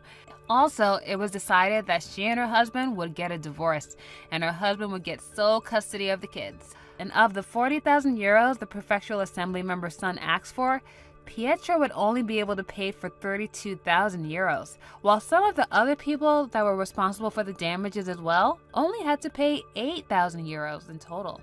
And now it seems that Pietra is working multiple part-time jobs both day and night with no days off, pushing her body to the limit. Hi, Freya.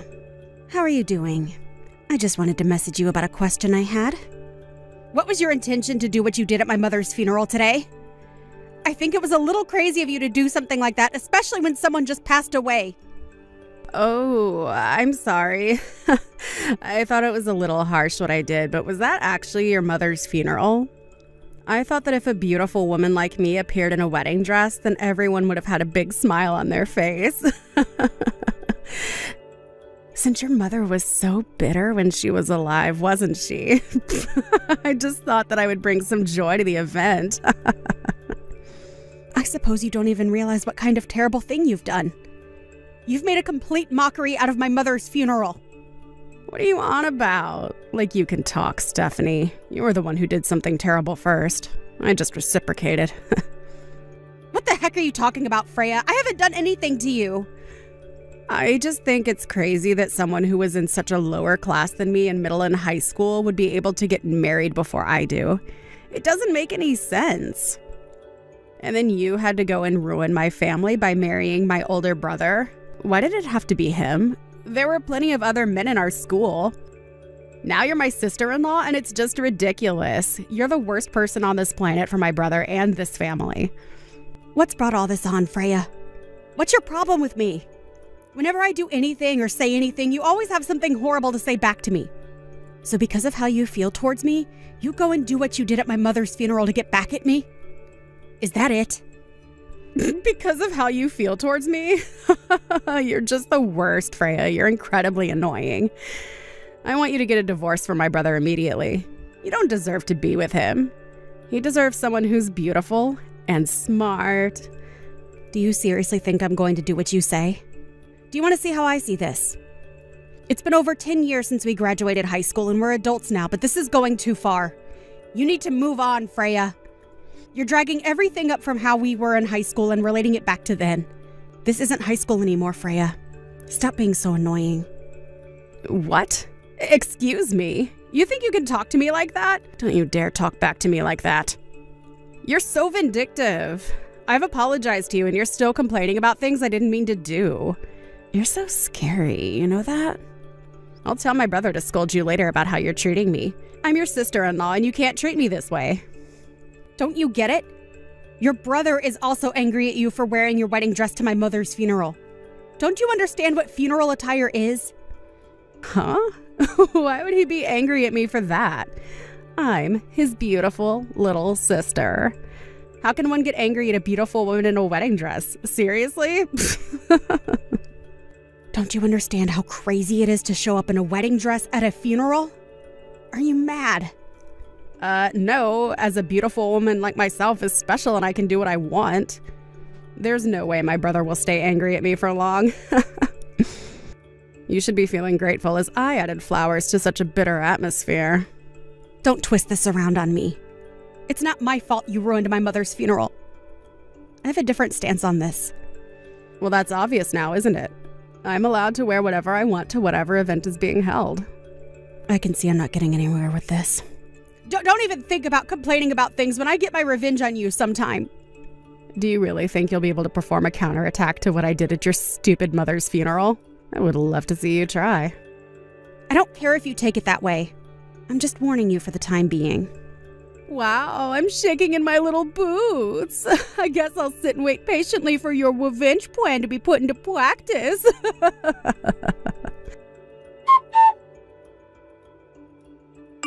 Hey, Stephanie.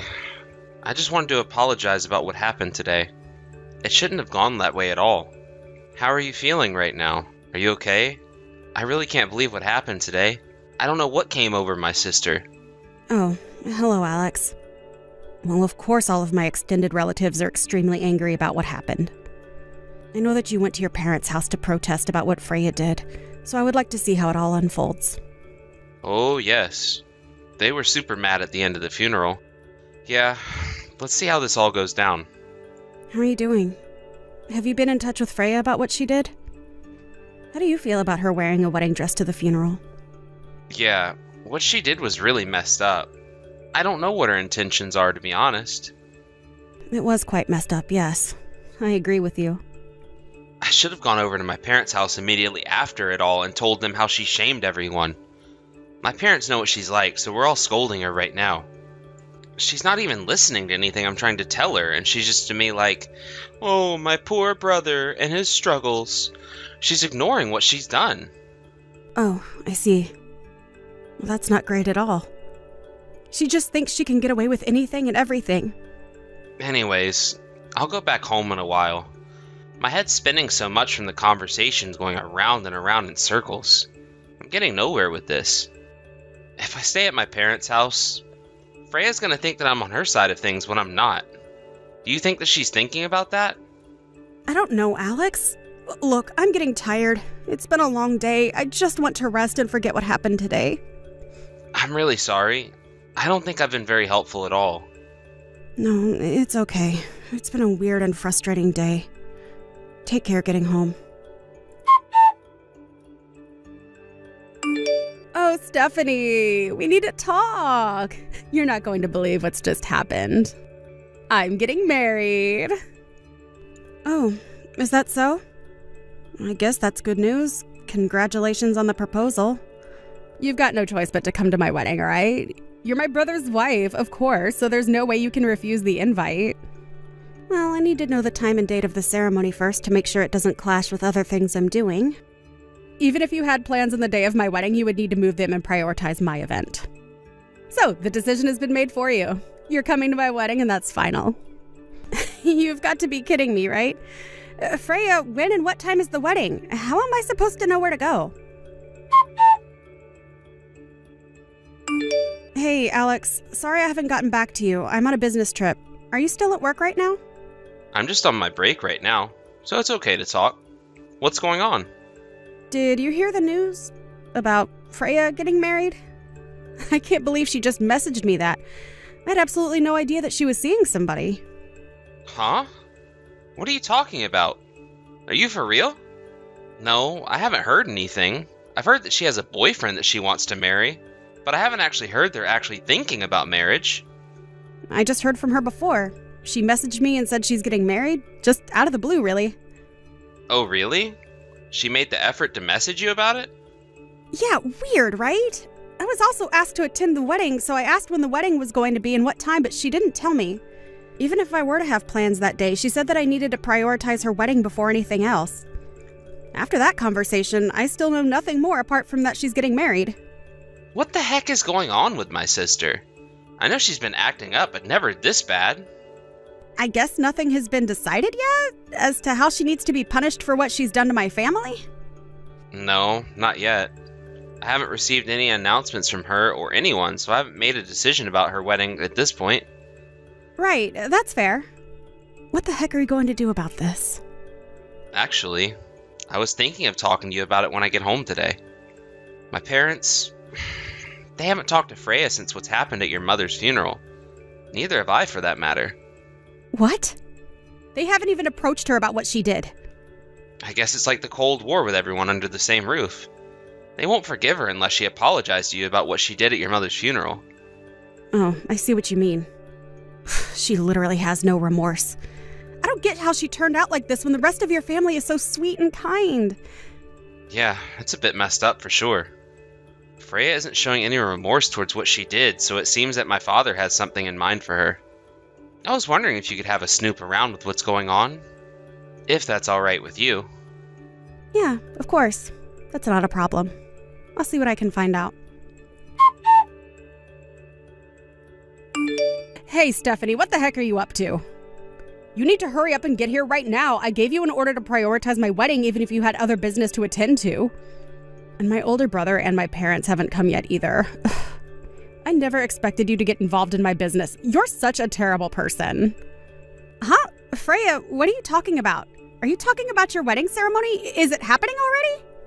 Anyway, enough chit-chat. Get over here so you can come and see my wedding.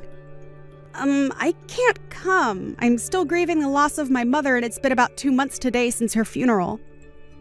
And so what? You can grieve anytime you want. I wanted to hold the wedding on the day that him and I met. What's so wrong with that?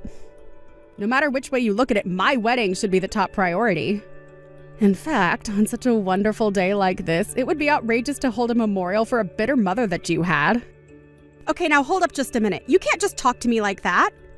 Plus, on top of that, this is the first time of hearing about your wedding being held today. Alex and your parents also say it's their first time hearing about this. But I posted it on Instagram. We're having the wedding at a cafe that my fiance's friend runs. We don't even use Instagram, so how are we supposed to know? How do you not have Instagram? Everyone has some type of social media presence these days. Well, I guess that's not important right now. Just get over here so you can see me get married. Are you kidding me? I guess we just finished up over here, so I guess I'm available now. Maybe I can come. But I should probably change my clothes because what I'm in isn't the most appropriate. Oh my god, why are you stalling, Stephanie? If you went and changed your clothes, my wedding would be all over. Oh, right. Some of your extended family just got here. They even arrived before you did. Oh, they're at the ceremony already. Well, that's surprising. How many of them are there? There should be about 12 people. I guess there's quite a few people in your family, huh? So many of them are here. Okay, now you really need to get over here. I've invited you, so you have no choice but to show up. Huh? I wonder what all my family are doing there. Is it okay for that many people just to show up to your wedding if it's in such a small venue? It's a restaurant wedding, so it's a buffet style. There's plenty of food for everyone. The cafe is in the white building next to the south exit of Grand Central Station. Well, if that's the case, then shouldn't I get changed? Are you not reading my message properly or something? There's no need for you to get changed for family and the bride. Just come in what you're wearing. Just hurry up and get over here so you can celebrate my wedding with everyone else who's here. Is this really a good idea? We are just coming from mourning my mother, so shouldn't I change my clothes? What did I just say to you, Stephanie? Just get over here so you can see me walk down the aisle. Okay, fine. I'll head over there now. You just wanted to ask the proper questions before making any moves. So please don't complain about what I'm going to show up in, okay? It's fine. Just get over here. You're seriously so slow. Why did you come to my wedding looking so chic and cool? Why would you attend a wedding in all black clothing? God, it's like mourning clothes. And my parents and brother, what the heck are you all playing at? You're the one who said that there's no need for me to get changed for family and the bride, that I can just show up in anything I want. I didn't even know what you meant by that. Are you insane or something? You can't show up to a happy event like that. Then why didn't you tell me that I needed to get changed? I did say that I was still in mourning because of the death of my mother. Why didn't you pay attention to that? You can imagine what I would be wearing, right? I asked you repeatedly if I should get changed, and you insisted that I come to your wedding dressed how I was. But I didn't know that you'd actually dress like you did. Well, there's no way you could have predicted that, I guess. Do you really think that holding a wedding on the same day as my mother's memorial was a good idea? I'm sure you knew when it was happening. I did, but I thought all of you would have chosen to come to my wedding over everything else. Well, if you think that, then I think that's a bit weird, to be honest, considering my mother just passed away. I mean, you're the kind of person who would show up to a funeral in a wedding dress, so it totally makes sense why you would think the world revolves around you.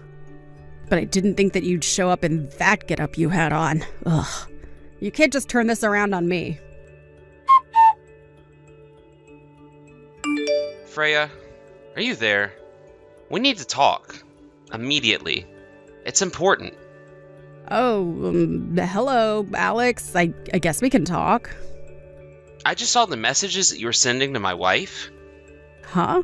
What are you talking about? What messages? I didn't say anything remotely horrible to her. Oh, come on, Freya. Why are you acting like this? Can you seriously just cut the crap? Above any and everything else you've done, what you did to my wife Stephanie was just insulting. Do you even understand your actions at Mom's funeral? But I don't think it was that bad. I was so upset because in high school she took away my favorite teacher from me. Your favorite teacher? What are you even talking about, Freya? My PE teacher, Mr. Wright. You went to the same high school as me. You know what teacher I'm talking about, right? When I was in my first year of high school, I fell in love with him at first sight. I thought I told you this. But he didn't accept my advances, so I was depressed from being dumped. On top of that, I saw him with Stephanie outside of school, and it looked like they were getting up close and personal. He was being way too friendly with her just to be a teacher and student relationship. Are you kidding me with this high school crap again, Freya? She was definitely going out with him. I just know it. She has that type of pattern that screws me over. Mr. Wright is Stephanie's uncle. Do you not pay attention to what goes on around you, Freya? Are you for real? He's her uncle? If you want to be more specific about it, he's the younger brother of Stephanie's mother who just passed away. What? No way. Are you kidding me right now? When Stephanie was in high school, I heard that he was living with her and her mother. He's now currently living overseas, so that's why he had to come back to the States to attend the funeral for Stephanie's mom. I heard that he had no choice but to miss her memorial service because his wife, whom he just got married to, is about 9 months pregnant. As for you, you made a complete mess of the funeral, Freya. Even though you were one of his students, he'll never forgive you and went back home. But this can't be. Mr. Wright is Stephanie's uncle? So her mother's brother... No way, that can't be right, can it? You've misunderstood everything from the beginning of this whole mess. I'm so embarrassed to have someone like you as a sister. But, Alex, you can just say something like that. I'm still your little sister, right? You didn't even tell Mom and Dad about the wedding. How could you? But I put a post on Instagram about it. If I just did that, then it would be enough for people to see. Are you serious? Our parents, Stephanie, and I don't have Instagram, Freya. How do you not have Instagram when everything is online? Freya, even if we had accounts, we still wouldn't get the memo about all the details. I'm honestly too stunned to say anything. But Alex, I posted about it on my account. I don't know what else to tell you. You should have all accounts. Wow. There's literally no sign of remorse from you. Freya, it's like you've done nothing wrong. What? How have I done wrong? I don't get what you mean. I'm just going to give all of your responses to Dad, and he can deal with you about the things you've done. Huh? But why do you need to do that? I haven't done anything. Stephanie and I want nothing to do with you anymore. You've caused way too much pain and heartache to everyone involved in the situation. I hereby am cutting all contact with you. Don't even think about approaching me ever again. I don't understand. Why would you want to do that? It was just a wedding dress, though. It's not that big of a deal. Alex, you can't just do this to me. You're my brother. You can't just cut me out of your life. Blood is thicker than water, you know.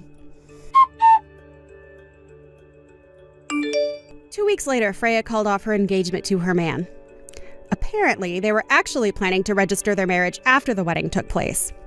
A fuss was made about people showing up in mourning clothes, and I didn't tell my relatives about not showing up like that. The fiancé started having doubts, so he talked to the relatives who were surrounding them. In the process, he discovered that the wedding dress Freya wore to my mother's funeral was the same one she wore on her wedding day. In fact, it was a one-of-a-kind dress that her fiancé picked out for her, and it was the deciding factor in calling off the engagement as she brought shame to the dress. At the same time, it seems that Freya was sent to a nunnery in the mountains. It was all part of her father's trick. He said that it'll keep her head on straight and she'll do some training on how to behave. He said she would probably be there for the rest of her life. Thank you for watching. If you liked this video, please give it a thumbs up and don't forget to subscribe to see more content like this.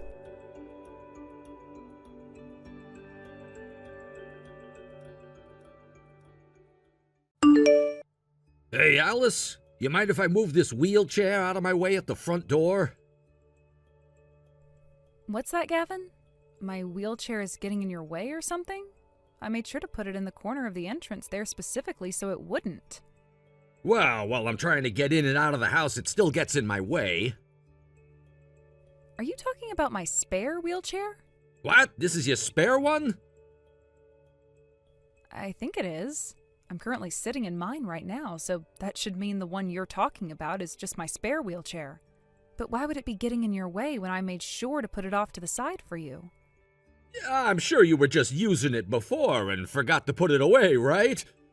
But I haven't used that wheelchair for a while now. So is it all right if I move it out of here? Sure. Go ahead and move it. By the way, where are you even at right now? Right now I'm at work. I was about to send you a text saying that I'd be getting home late today, but then the servers went down here and I had to get to work on that too. I'm sorry, but I don't think I'll be getting home anytime soon. So could you please make yourself something tonight? Is that right? Well, I'm going to take your spare wheelchair and I'm going to move it out into the far corner of the garage so it's not in the way anymore. Sorry about that again, and thank you. But come on, Alice, if you're going to use something, make sure to put it away afterwards. Things like wheelchairs already take up a ton of space as they are. So make sure this doesn't happen again. All right, I'll be more careful from now on. But something still feels off about all of this. I really don't have any memory at all of using my spare wheelchair for anything. Well, talking to me about that isn't going to help your case. That's very true. Sorry about that.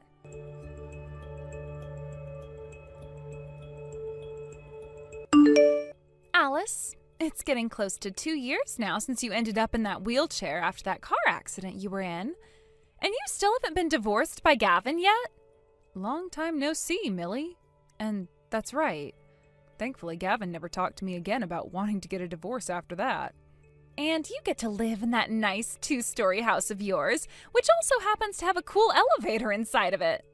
Well, duh, I'm in a wheelchair, which makes it near impossible for me to get up any stairs. We made sure to have it installed when we bought the house and before I moved into it. It also sounds like you still haven't been fired from your job yet, right? And your pay hasn't changed at all since the last time I spoke with you either, has it? Well, I was always working at my desk for most of the day, so it's not like me ending up in this wheelchair really changed anything for me. The fact that I can still get all of my work done for the company is why things haven't had to change. Also, this isn't the first time someone who was handicapped worked for this company, and so a lot of the building is set up for someone in a wheelchair to get around easily. For some reason, even though you and I are twins, meaning that we share the same face and height and everything, I feel like everything always revolves around you and never me. It's not fair to me at all. Not fair to you? I would like it if you never said something like that about us again, Millie. I get that being in a wheelchair ever since that accident means that I need to be supported more by those around me, but I never chose to be in a wheelchair all because neither of my legs work anymore. But it's still not fair to me. Jesus frickin' Christ.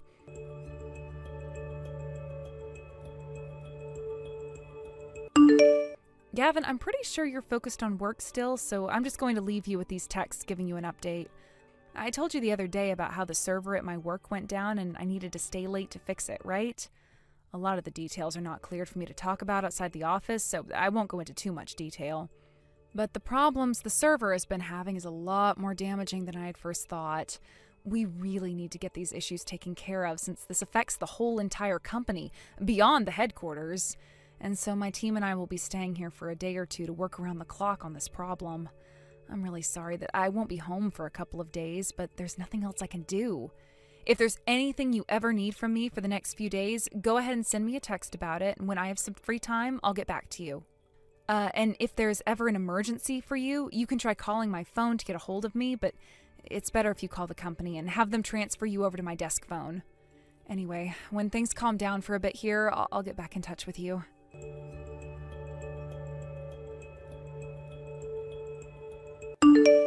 Oh, is that right? So you're gonna have to stay at your office for a few days now? All right. Roger that, Alice. I think it'll be tough for you to get in touch with me these next few days as well, so you don't have to reply to me any for the time being. Bye-bye.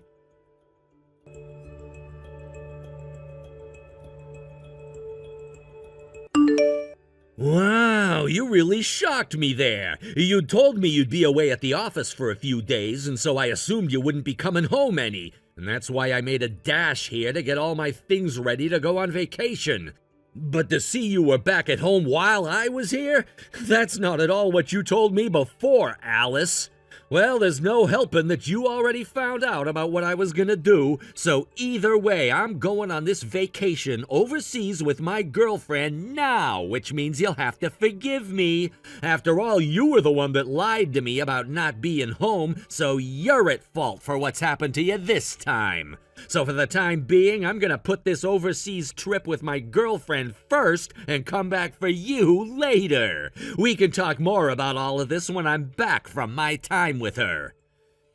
I suppose I'll go ahead and apologize to you right now on the off chance you are made.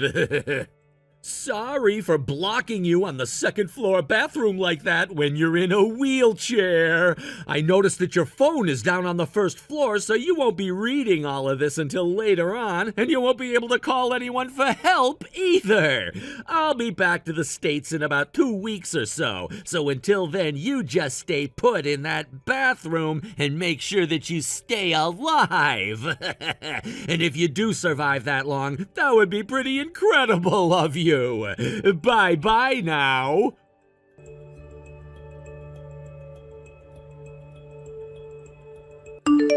Hey, what's all of this about, Gavin? You locked me in the bathroom on the second floor while I'm in my wheelchair to go on vacation overseas? Huh? You're saying that I'm locked in the bathroom right now? And you were the one who did it to me? Like I had told you in the first place yesterday, I've been at the office this whole time working on fixing the company's servers. If this was all meant to be a joke, you shouldn't be joking about something like that with me, so I'm not amused, okay? You're not even reading any of these texts, are you? Must mean you're either on the plane out of the country right now, or you've already landed and don't have a SIM card there. By the way, did you say you're going on vacation overseas with your girlfriend? Gavin, are you actually going and having an affair right now? Have you been cheating on me this whole entire time or something? Wait, then if you think you went and locked me in the bathroom on the second floor, who's in there right now?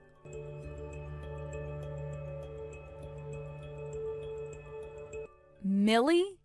I just got a call from my mom saying that she's not able to get any replies from you right now. She hasn't been able to get in touch with you since last night, actually. Have you not even gone home since last night? Well, the fact that you're an adult and all means I'm not going to say anything about you being out of the house all the time. But can you at least tell Mom or I where you've gone off to so that she isn't so worked up about you right now? You're not even reading any of these texts either. It's pretty rare for someone like you who's addicted to their phone to not be looking at any of these texts right now. Or could it be that my phone isn't working properly right now? Wait.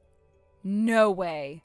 Oh, when Gavin was going on about how he had left the country to go on vacation with his girlfriend. Oh, he said...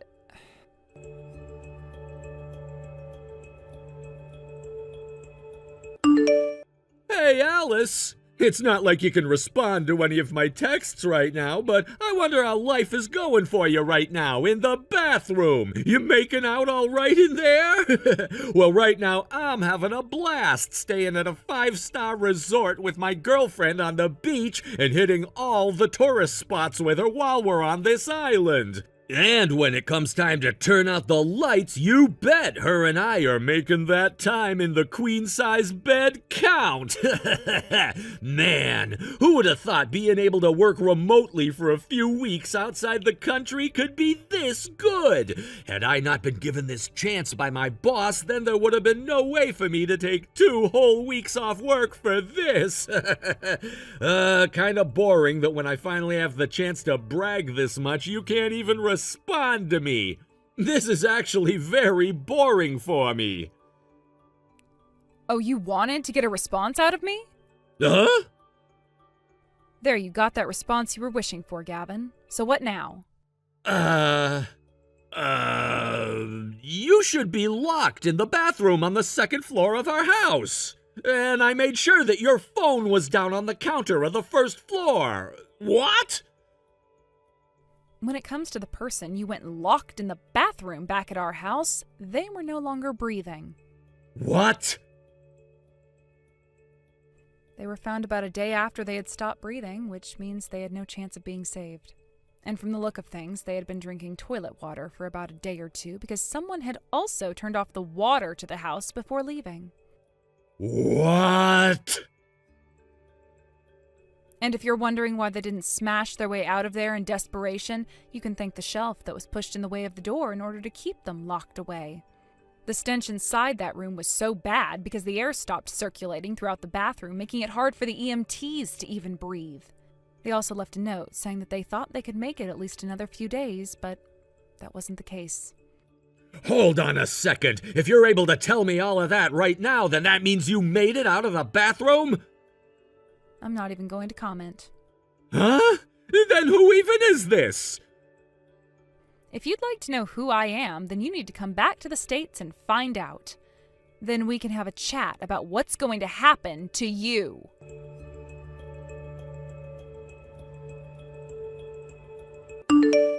I just got to the house and it smells like crap in here. And when I just went and had a look in the 2nd-story bathroom, I made a massive mistake and locked my dad in that bathroom.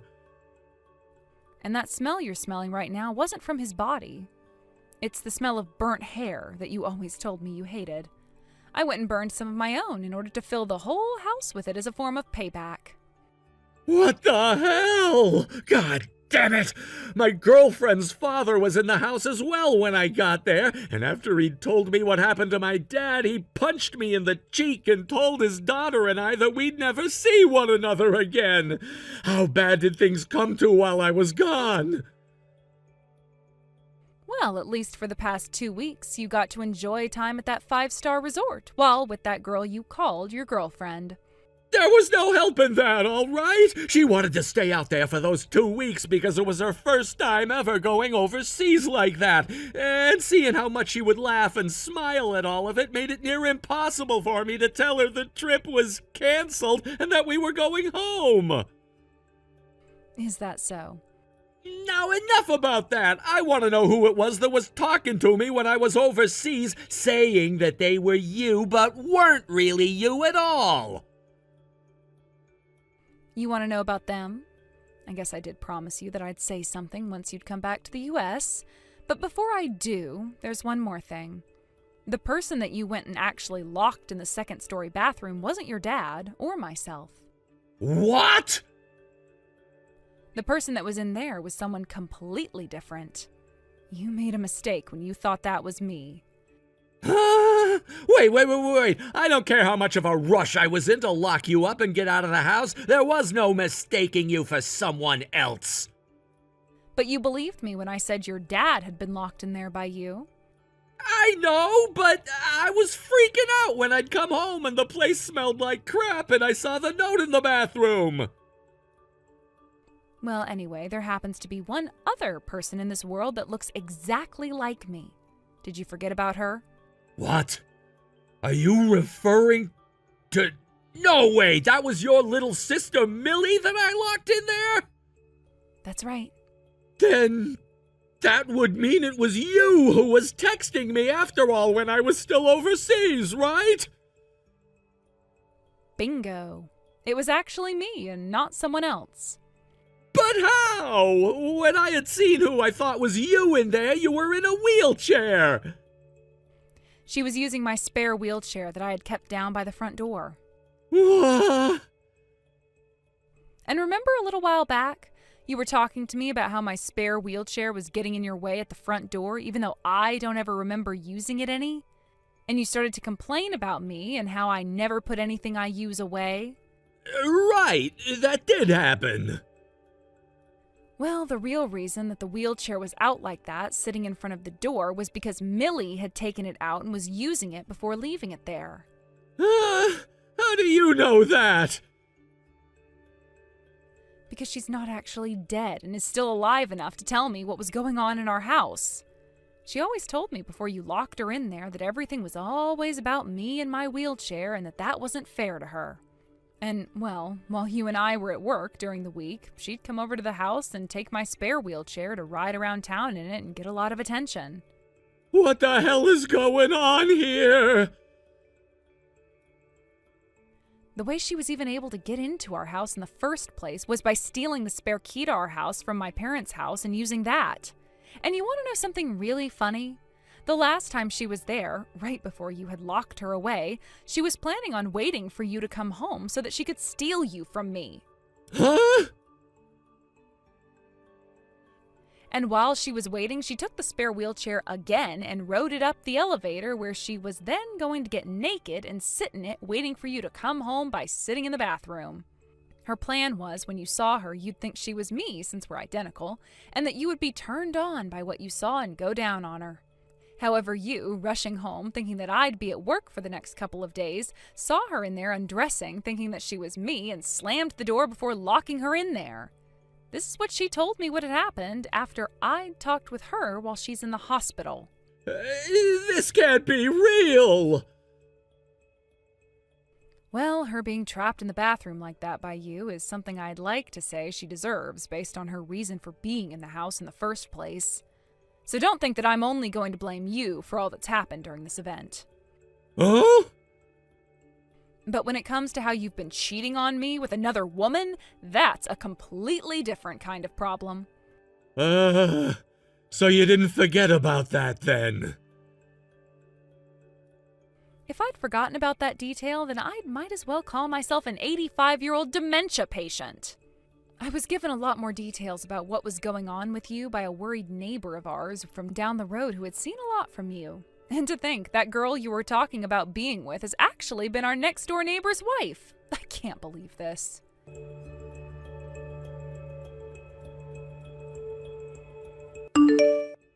Isn't it too early for you to be getting a freaking lawyer involved in all of this? That's just because it took you so long to come back from Indonesia, right? At a time where you should have gotten your ass home right away, you instead went and stayed out there for another 10 days having that affair. So while I was having to wait for you, I was working on all the preparations that needed to be done in order to not have to sit around with you a second more. Well, you asking me to pay off that settlement in one lump payment is impossible for me. You either reduce the amount you want from me, or you make it so that I can pay that off in smaller payments. Choose one of those choices right now. Oh, that's right. You got fired from your job, right?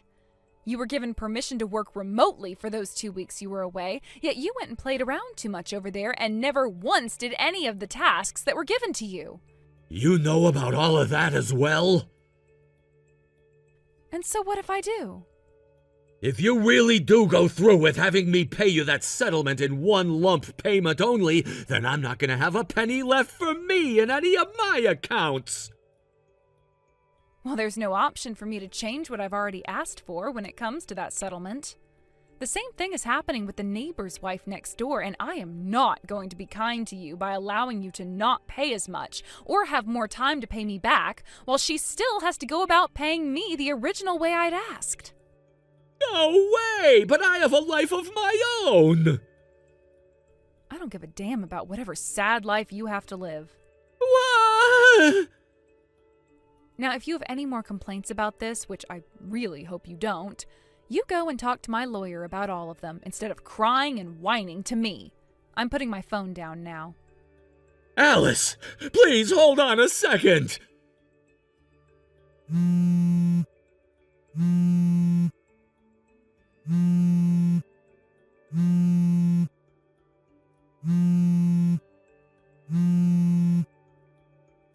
Alice!